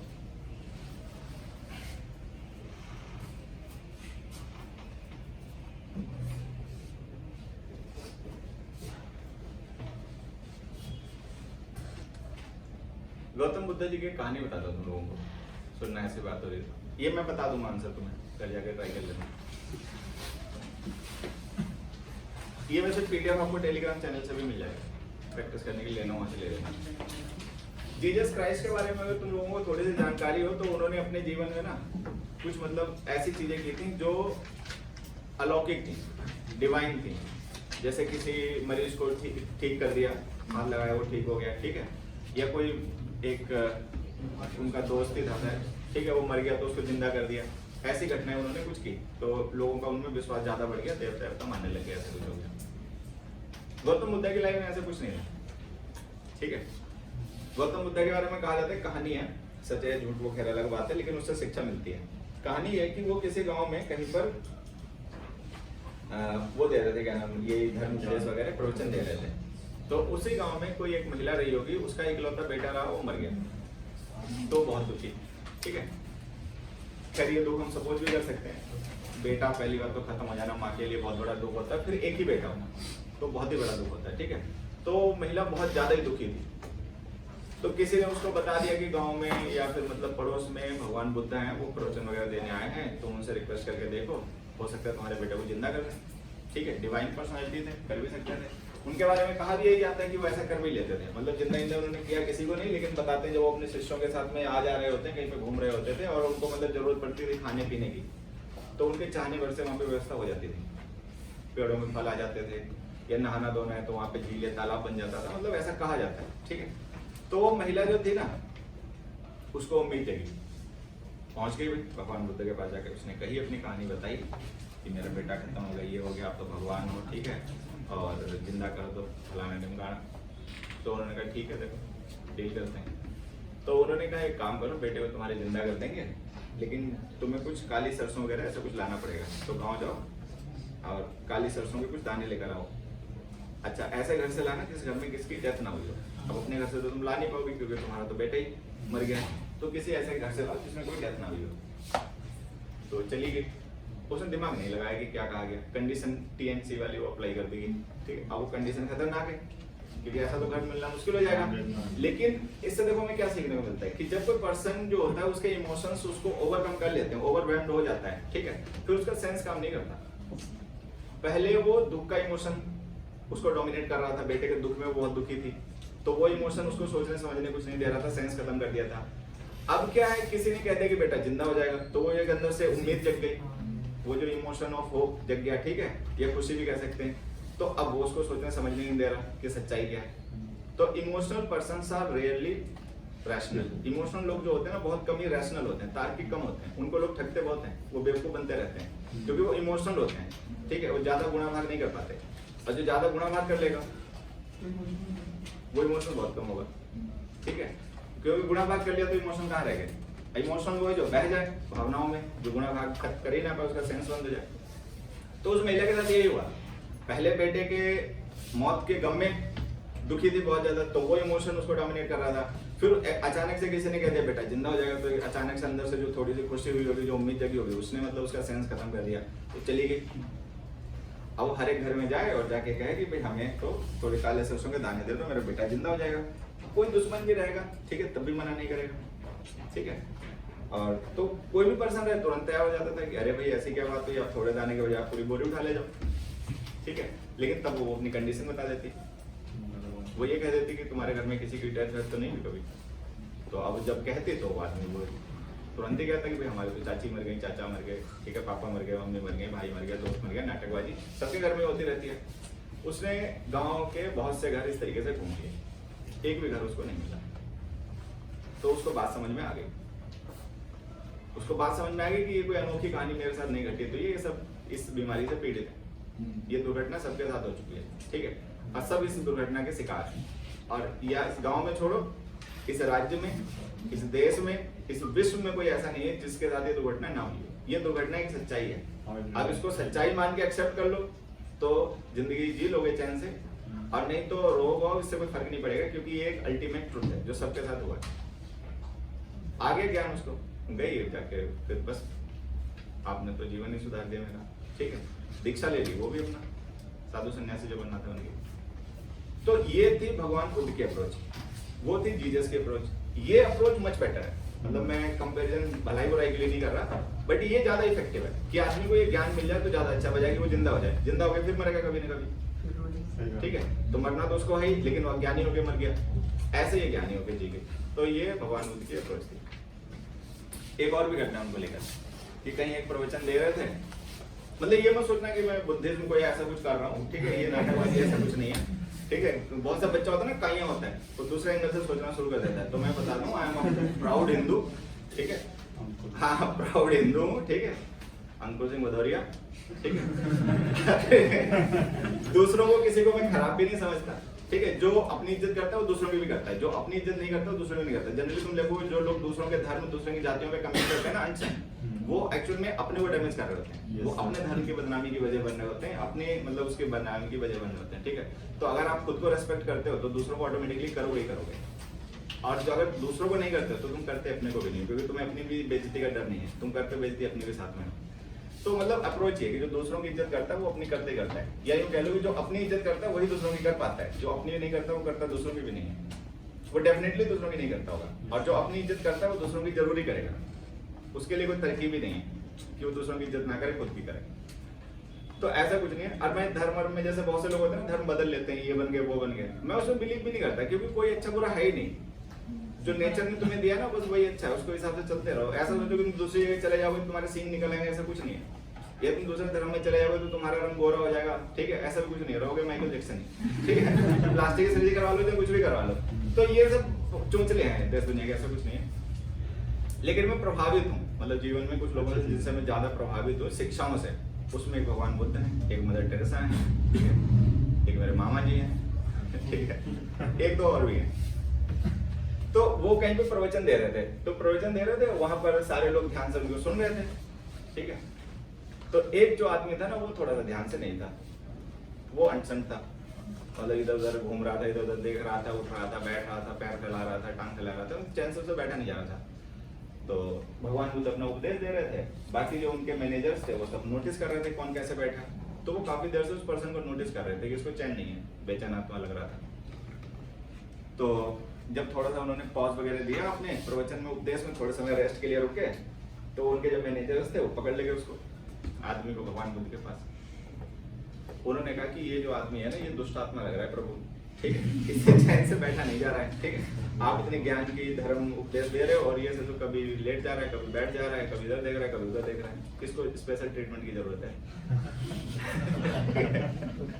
तो भगवान बुद्ध ने उससे पूछा कि क्या मसला है, नहीं पूछा नहीं, उन्होंने कहा एक काम करो, इसको ले जाके कहीं पे खाना वाना खिलाओ, पहले बाद में बात करेंगे इससे। तो जो उनके मैनेजर्स थे, मैनेजर जनरली लल्लू ही होते हैं, तुम एक चीज मतलब मान के चलना कि ज्यादातर मैनेजर्स तुम पाओगे ना वो लल्लू होते ही हैं, ठीक है, डेफिनेटली होते हैं, रैशनल नहीं होते, हाँ रैशनल नहीं होंगे, रैशनल नहीं होते ना, वो लल्लू होते हैं, मतलब पक्के लल्लू होते हैं। तो उनके कान खड़े हुए, उन्होंने कहा भाई ये क्या है, ये तो जो ऐसा है इसके तो कान पे मारना चाहिए, कह रहे तो खाना खिला जाके, ठीक है, इसने पूरा सत्संग का माहौल बिगाड़ रखा था। तो उन्होंने कहा तुम खाना खिलाओ जाके इसको, ये भूखा है, ठीक है। तो उन्होंने कहा भूखा है तो भूख इतनी जरूरी थोड़ी है, आप जो यहाँ पे बातें बता रहे हो मोक्ष की बातें हैं, आत्मा परमात्मा की बातें हैं, ठीक है, अब खाना तो इनके सामने टुच्ची सी चीज है, ठीक है। तो उन्होंने कहा खाना टुच्ची सी चीज नहीं है, खाना प्राइमरी चीज है। आदमी पेट से जब संतुष्ट होगा, ठीक है, तभी फिर वो अपने माइंड को फोकस कर पाएगा, क्योंकि जो हमारा एग्जिस्टेंस है इसमें प्राइमरी हमारा ये फिजिकल बॉडी है। अगर हम फिजिकली ठीक होंगे, अच्छे होंगे, शरीर से हम स्वस्थ होंगे तो हम अच्छे विद्यार्थी बनेंगे, हम अच्छे पॉलिटिशियन बनेंगे, ठीक है, हम अच्छे इंसान बनेंगे, हम अच्छे खिलाड़ी बनेंगे। और शरीर से बीमार रहोगे, अगर शरीर से बीमार रहोगे, तुम्हें कोई बहुत अच्छा खाना खिलाए तो स्वाद आएगा? बहुत अच्छी मूवी देखो उसको एंजॉय कर पाओगे? बहुत अच्छी पार्टी में एंजॉय कर पाओगे? नहीं।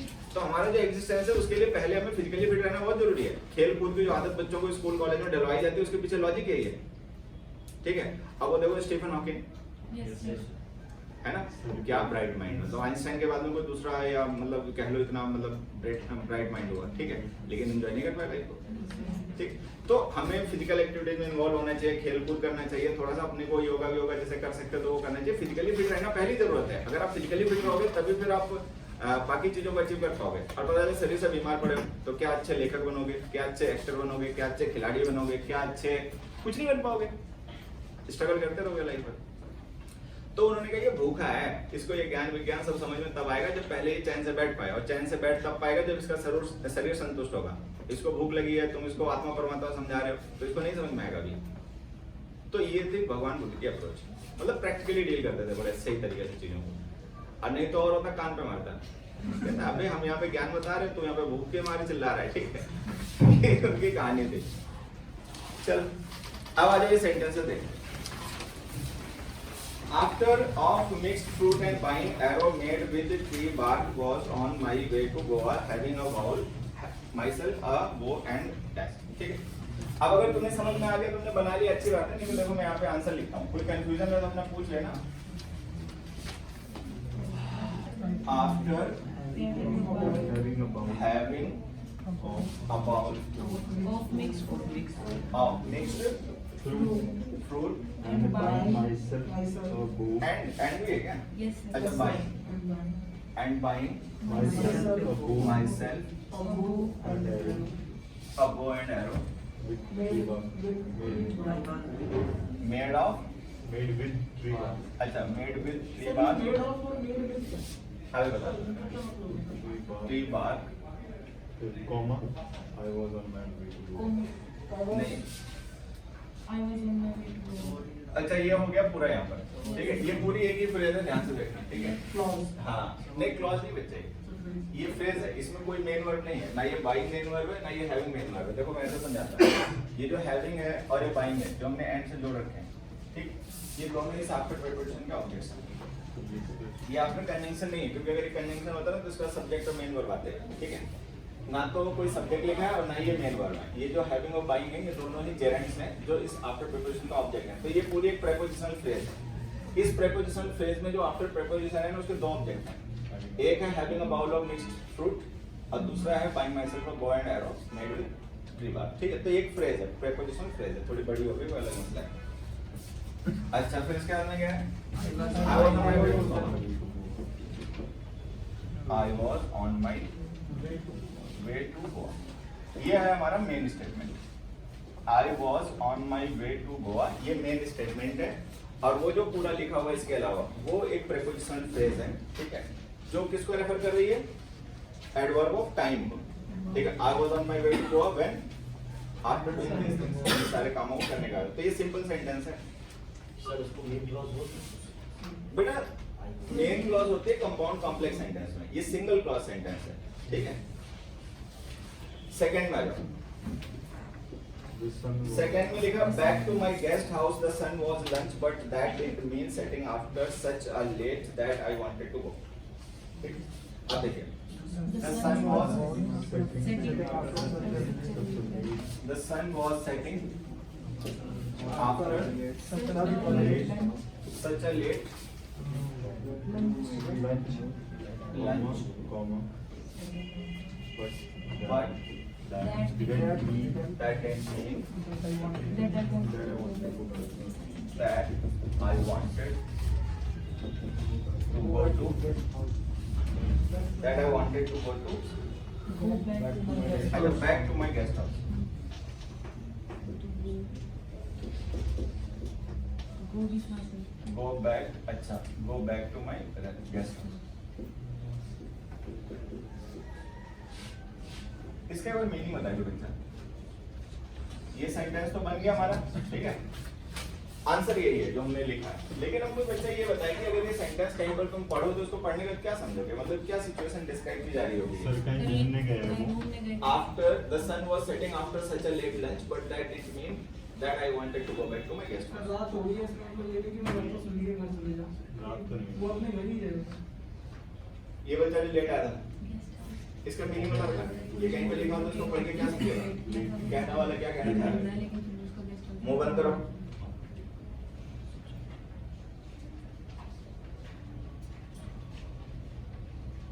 हे प्रभु दीन दयाल।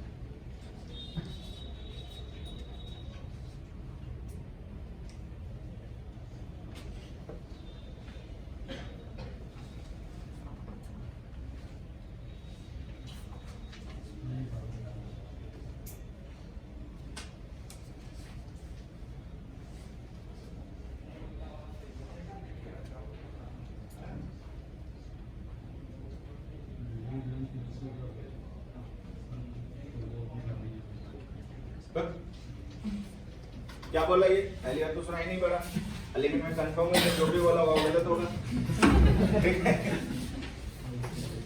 ये तेरा नाम क्या है हीरो? अभिषेक। बता ये सेंटेंस कहीं पे लिखा हो तो उसको पढ़ के क्या समझोगे।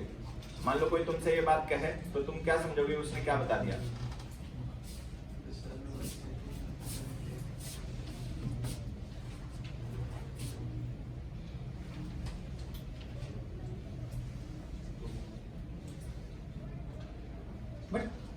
बैठ पढ़ने की आदत डालो, रोज एक तो पेज इंग्लिश के पढ़ा करो, अनसीन पैसेज, क्लोज टेस्ट और PQRS, तभी सुधरेंगे। पढ़ने की आदत नहीं होगी तो तुक्के मारते रहना।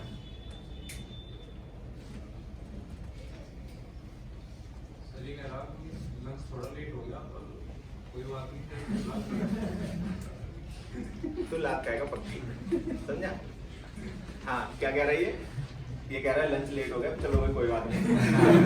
कहाँ लिखा है चलो भाई कोई बात नहीं। अच्छा समझा।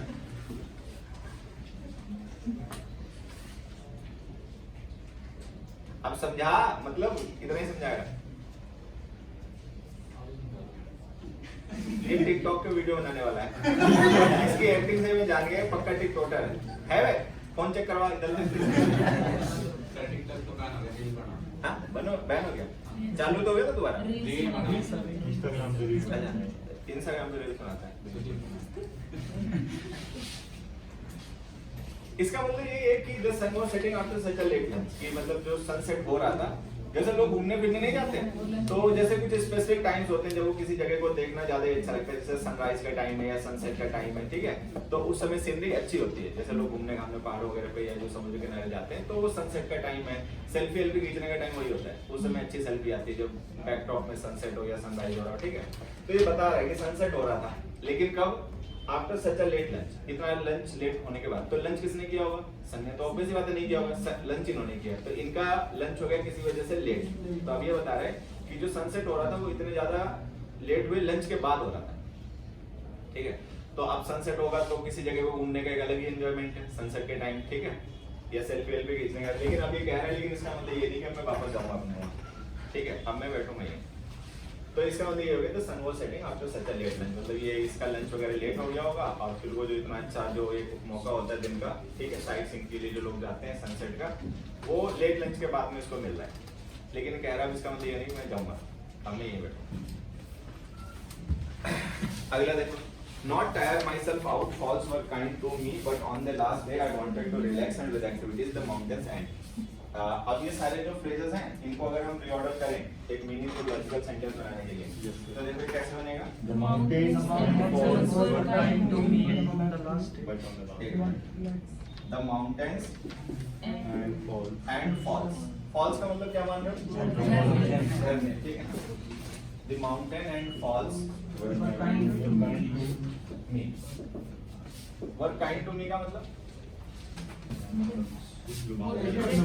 भाई काइंड कैसे हो सकते हैं, माउंटेन्स और फॉल्स कैसे काइंड हो सकते हैं। मान लो कोई पर्सन है वो आपके साथ में एक्ट ऑफ काइंडनेस कर सकता है, तो you can say that he is a kind person, he does something which is kind. Mountains and falls कैसे काइंड हो सकते हैं किसी पर्सन के लिए, Feel good. फील गुड, मतलब नॉट फील टायर्ड और बोर्ड ठीक है। हाँ, तो यहाँ पे इसका मतलब यही है कि जैसे पर्सन कहीं घूमने गया होगा तो ये बता रहा होगा कि वहाँ पे माउंटेन्स थे और जो झरने थे उनकी वजह से ये मतलब अच्छा महसूस कर रहा है। ठीक है, जैसे जनरली होता है माउंटेन्स पे जाओगे तो आप थक जाओगे ट्रैकिंग वैकिंग करने में, लेकिन इसके साथ में ऐसा कुछ नहीं हुआ होगा। तो इस वजह से कह रहा है कि mountains and falls were kind to me. ठीक है, कि I was still feeling energetic. ठीक है, तो अच्छा ये हो गया वर काइंड टू मी। उसके बाद क्या आ जाएगा? But on the last day, हाँ, kind to me but on the last day. I want to relax Day, and I wanted to relax and not tire myself out. and not Tire myself. tire out Tire myself. with activity। तो इसका मतलब इसका जो experience था mountains and false का वो बड़ा अच्छा था। ठीक है, इसने खूब एंजॉय किया, कोई थकान वगैरह इसको नहीं थी। लेकिन फिर भी इस सब के बावजूद भी कि जो माउंटेन्स और फॉल्स थे वो इसके लिए काइंड थे, लेकिन इस सब के बावजूद भी अपना जो आखिरी दिन था वो अपना मतलब घूमकर अपने को एक्टिविटीज में थका कर ऐसे नहीं करना चाहता था, मतलब रिलैक्स करना चाह रहा था। I was making as it would be convenient the airport the next day my way to the city for me to reach। ठीक है, अब इसको देखो हम rearrange करते हैं। एक मिनट, शुरुआत सब्जेक्ट किसको बनाएंगे?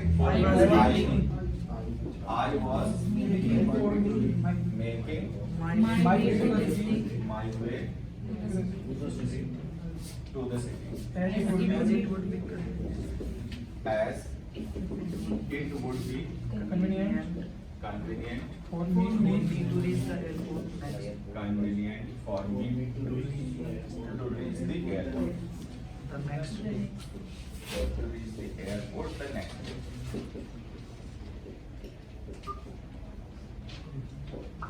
इस सेंटेंस को पढ़ के क्या समझे कि कहने वाले ने क्या कहा? जैसे हम मान लो कहीं पर ये पढ़े हैं, I was making my way to the city as it would be convenient for me to reach the airport the next day। तो रास्ता देख रहा था, हाँ? रास्ता देख रहा था, अगले दिन उससे मतलब एयरपोर्ट जाना था, हाँ। उसके लिए रास्ता देख रहा था एक दिन पहले। I was making my way to the city। रास्ता देख रहा था या जा रहा था? City मतलब एक बार- एक बार जा पहले घूम रहा था। रहा Making का मतलब was on the way। ठीक है, he was on the way। तो इसका मतलब ये है कि पर्सन जो है वो शहर के लिए जा रहा था। क्यों जा रहा था? क्योंकि नेक्स्ट एयरपोर्ट पहुंचना आसान था। As का मतलब reason, as it would be convenient for him, क्योंकि ये उसके लिए कन्वीनियंट रहेगा शहर से। क्या शहर से इसको कन्वीनियंट रहेगा? Airport. To reach the airport, कि एयरपोर्ट अगले दिन पहुंच जाए। अब मान लो जहाँ पर ये होगा वहाँ से एयरपोर्ट बहुत दूर होगा, तो अगर सेम डे निकलेगा तो एयरपोर्ट नहीं पहुंच पाएगा, तो ये अपना पहले ही एक दिन चल दिया, शहर जाएगा, शहर में रुकेगा, फिर शहर से एयरपोर्ट तो पास में ही होगा। ठीक है, फिर वहाँ से ही अपना एयरपोर्ट आसानी से अगले दिन पहुंच जाएगा। Next, finished books. Many readers' eye has dulled their ability to feel that the pandemic read and in particular। Many एक readers- मिनट, रामपुर क्या बनाया बेटा इसका? बता सीक्वेंस। हट, इतनी देर से बैठे क्यों नहीं बनाए? इसको जाओ ये आगे बैठा। हट, कला पड़ोसी चश्मा कहाँ रखा है आज? सर भूल गया। चश्मा ला के रखा है, उसमें तो लगता है आयरन में, आज तो हाइड्रा लग रहा है।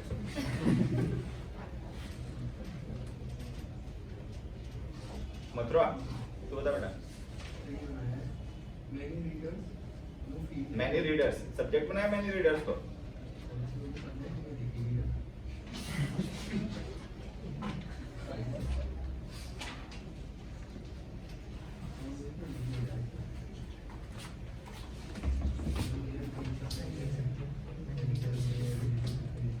ये बताएगा, तो बता बेटा।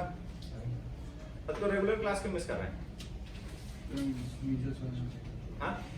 अच्छा खांसी कर रहे हो? चलो अब ठीक है, बनाए ये सेंटेंस, रीऑर्डर किया इसे। ये थोड़ा सा हैबिट है, तो बता बेटा। So many readers I know feel that the pandemic has doubled their ability to read and in particular finish. In particular, finish. देखो इसका यही बनेगा, सब्जेक्ट तो इसके अलावा कोई बना ही नहीं पाओगे। ये जो मैनी रीडर्स लिखा है ना, अब इसमें बच्चा क्या करेगा, थोड़ा सा कंफ्यूज हो जाएगा। वो सोचेगा मान लो मैनी रीडर्स आई लिख देंगे तो सब्जेक्ट मैनी रीडर्स को माने आई को माने, ये दोनों नाउन और प्रोनाउन कैसे आपस में रिलेट हो पा रहे हैं। तो मैं बता देता हूँ, ये असल में जो मैनी रीडर्स है ये है उसका नो वर्ब का ऑब्जेक्ट, ठीक है। ये सेंटेंस पता है, अभी मैं समझा दूंगा। देखो पहले तो सेंटेंस लिख लेते हैं। सेंटेंस ये बनेगा, मैनी रीडर्स आई नो आई, एक मिनट आई लिखेंगे, many readers I know feel that the pandemic has dulled their ability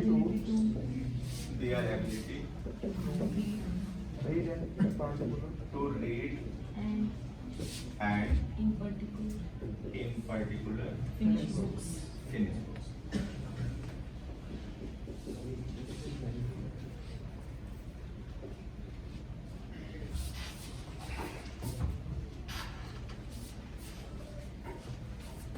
अब देखो यहाँ पे समझना, ये जो बीच में आई नो लिखा है ना, ये कुछ को कंफ्यूज कर सकता है। पहले समझना, ये मैनी रीडर सब्जेक्ट है तुम्हारा, ठीक है, और ये बाकी जो सब लिखा है ना, ये उसका प्रेडिकेट, ठीक। मैनी रीडर्स फील, बहुत से जो पाठक हैं वो ये फील करते हैं कि द पैंडेमिक, पैंडेमिक का मतलब ये corona virus, the pandemic has dulled their ability, कि उनकी एबिलिटी को डल कर दिया, धीमा कर दिया। किस चीज की एबिलिटी को धीमा कर दिया? टू रीड, पढ़ने की, कि अब वो पढ़ नहीं पाते, फोकस नहीं कर पाते, ठीक है, उतना अच्छा जितना पहले पढ़ लेते थे। एंड इन पर्टिकुलर, और खास करके फिनिश बुक्स, मतलब पढ़े भले ही लें, ठीक है, टाइम निकालने पढ़ने के लिए, मन भी लग जाए पढ़ने में, लेकिन बुक्स फिर उनसे फिनिश नहीं होती, अधूरी छोड़ देते हैं या बीच में छोड़ देते हैं ऐसे। जैसे ये पैंडेमिक है, इसका हमारा साइकोलॉजिकल भी तो इम्पैक्ट है, इसने हमें साइकोलॉजिकली भी तो बहुत डिस्टर्ब किया है, ठीक है, लोग डरे हैं, उनके अंदर एक डर है, ठीक है, चिंता है, भय है। तो फिर जब पढ़ कौन पाएगा? अच्छा, जो फ्री माइंड है, जो एंजॉय कर रहा है रीडिंग को। अब आदमी बीमारी की समस्याओं की वजह से परेशान है, उसके अंदर डर बैठा हुआ कि कहीं ओमिक्रॉन आ गया, नाटक आ गया, बीमारी, ठीक है, अभी वैक्सीन लगी कि नहीं लगी। तो इन सारी चीजों से ना पर्सन अपना मतलब रीडिंग पे फोकस नहीं कर पा रहा, और अगर किसी वजह से पढ़ भी पा रहा है तो इन पर्टिकुलर जो उसकी एबिलिटी टू फिनिश बुक्स है वो तो डल हो ही गई है स्पेशली। अब आ जाते हैं आई नो पे। ये जो आई नो हमने लिखे ना, ये एडजेक्टिव क्लॉज है। कुछ बच्चे जो जान गए होंगे ठीक है, जो नहीं जान गए वो आने वाली क्लासेस में धीरे धीरे ऐसे सीखते रहोगे ना तो क्लियर हो जाएगा। अगर हम यहाँ पे दैट लिख दें तो सबको समझना बहुत आसान हो जाएगा, दैट आई नो। तो ये जो दैट है ना, ये प्रोनाउन है, ये रीडर्स के लिए यूज हुआ है, और हमने रीडर्स को इस दैट के थ्रू नो वर्ब का ऑब्जेक्ट बनाया। तो इसका मतलब है वो रीडर्स जिन्हें मैं जानता हूँ, ठीक है। तो आई नो जो है वो डिफाइन कर रहा है रीडर्स को, कि विच रीडर्स, जिन्हें मैं जानता हूँ। तो यहाँ पे कंजंक्शन मिसिंग है। असल में होता है कि जो एडजेक्टिव क्लॉजेस होती हैं, मतलब जो क्लॉज सेंटेंस में एडजेक्टिव का काम करते हैं ना, इन्हें कहते हैं रिलेटिव क्लॉजेस। आप लोगों को प्रोनाउन चैप्टर में पढ़ाई जाएंगे, ठीक है। तो अगर हमारी कोई रिलेटिव क्लॉज डिफाइनिंग हो तो, और उसका रिलेटिव प्रोनाउन ऑब्जेक्ट हो, जैसे दैट जो है ना यहाँ पे ऑब्जेक्ट है, ये नो वर्ब का ऑब्जेक्ट है, ये वर्ब है, आई इसका सब्जेक्ट है, और ये दैट है यही इसका ऑब्जेक्ट है। तो अगर डिफाइनिंग क्लॉज का सब्जेक्ट ऑब्जेक्ट जो है वो, मतलब जो डिफाइनिंग क्लॉजेस होती हैं, अगर रिलेटिव प्रोनाउन उनका ऑब्जेक्ट होते हैं तो ड्रॉप इट, तो हम उसको ड्रॉप भी कर सकते हैं, ठीक है। तो बस इसको ड्रॉप कर देगा। अगर यहाँ पे दैट लिखा होता तो हम जल्दी समझ जाते हैं, दैट नहीं लिखा तो थोड़ा कंफ्यूजन हो गया होगा। तो ये हो गया आपका मैनी रीडर्स फील, ये सब मेन क्लॉज हो गई। आई नो जो है वो रिलेटिव क्लॉज हो गई, मतलब ये सबऑर्डिनेट क्लॉज है। अब लास्ट पे 6 में लिखा होगा ना, आई अबाउट राइटिंग माय नॉवेल। इसमें ना एक थोड़ी सी गड़बड़ हो गई है, इसमें फॉर लॉन्ग की पोजीशन गलत जगह है। तो अब एक काम करो, चाहो तो इसको हटा दो, मिटा दो पहले, ठीक है। ये जो फॉर लॉन्ग लिखा है ना स्लम्प के बाद में, स्लम्प का मतलब क्या होता है वैसे? स्लम एरिया नहीं पता है क्या? स्लम गहरी सोच नहीं, स्लम का मतलब होता है रिटार्ड, या आप डिटेरियोरेशन कह सकते हो, गिरावट। इकोनॉमिक स्लम टर्म अक्सर सुनते होगे, स्लम का मतलब गिरावट। हाँ, सेंसेक्स में होती है ना, तो स्लम का मतलब गिरावट होती है। तो स्लम का मतलब होता है डिटेरियोरेशन, किसी चीज को डिटेरियोरेट हो जाना, उसका खराब हो जाना, ठीक है। उसमें मतलब घटना किसी चीज का। अब देखो, अब इसको अरेंज करोगे ना तो थोड़ा बेहतर बन जाएगा स्ट्रक्चर। इसको बनेगा when I first thought about writing my novel. writing my novel. I had been experiencing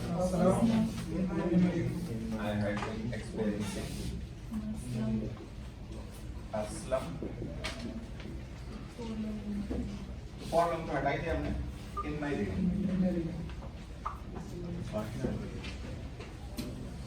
हाँ फॉर जो लॉन्ग है उसकी पोजीशन असल में गलत जाएगी, उसको लिखना है तो मुझे रीडिंग के बाद लिखना पड़ेगा।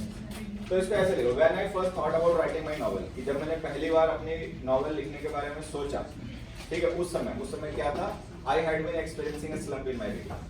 तो मैंने मतलब एक्सपीरियंस कर रहा था, अनुभव कर रहा था एक स्लम्प इन माय रीडिंग, जो मैं पढ़ा करता था उसमें मतलब डिटोरिएशन हो गई, मैं उतना ज्यादा पढ़ता नहीं, उतना मैं पहले पढ़ा करता था, ठीक है। तो ये सेंटर है सर, ये मेड ऑफ इनमें क्या अंतर है? देखो मेड अप और मेड ऑफ एक ही होते हैं। मेड अप का यूज किया जाता है उन कॉन्टेक्स्ट में, मेड अप का यूज किया जाता है उन कॉन्टेक्स्ट में जहां पर बहुत से टाइनी ऑब्जेक्ट्स, टाइनी पार्टिकल्स किसी बड़ी चीज को बनाए, ठीक है। तो अप और ऑफ एक ही होता है। विद का मतलब होता है यूजिंग, विद जो होती है ना प्रीपोजिशन, विद का मतलब होता है यूजिंग या हैविंग। जैसे हमने कहा ही हेल्प मी विद मनी, तो विद का मतलब यूजिंग, पैसे का प्रयोग करके उसने मदद कर दी। तो जो विद लिखा था ना उसमें, तो उसका विद का मतलब यही है, यूजिंग, कि उस चीज का यूज करके, जो ट्री बार्क होती है, पेड़ की जो छाल होती है, उसका यूज करके वो एरो और वो बनाए गए थे।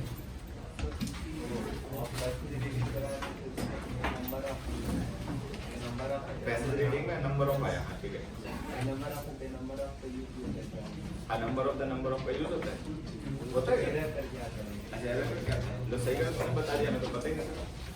अबे हाँ, वो पढ़ा देंगे, सब्जेक्ट एलिमेंट में आएगा उसका नंबर, ठीक है, सही कह रहा है। Number of the number of पे बेस्ट पेपर में क्वेश्चंस कई बार आ जाते हैं, ठीक है। तो बच्चे हम पढ़ेंगे ना, तुम्हारे सिलेबस में जो भी है, ठीक है, तुम चाहे पढ़ना चाहो चाहे तुम नहीं पढ़ना चाहो, तुम्हें जरूर पढ़ाऊंगा, ठीक है। मतलब मैं अपनी तरफ से वजह नहीं दूंगा कि तुम्हारे साथ कुछ गड़बड़ हो जाए, तुम अपनी बना लो तो एक अलग मसला है, उसको मैं रोकूंगा भी कब तक।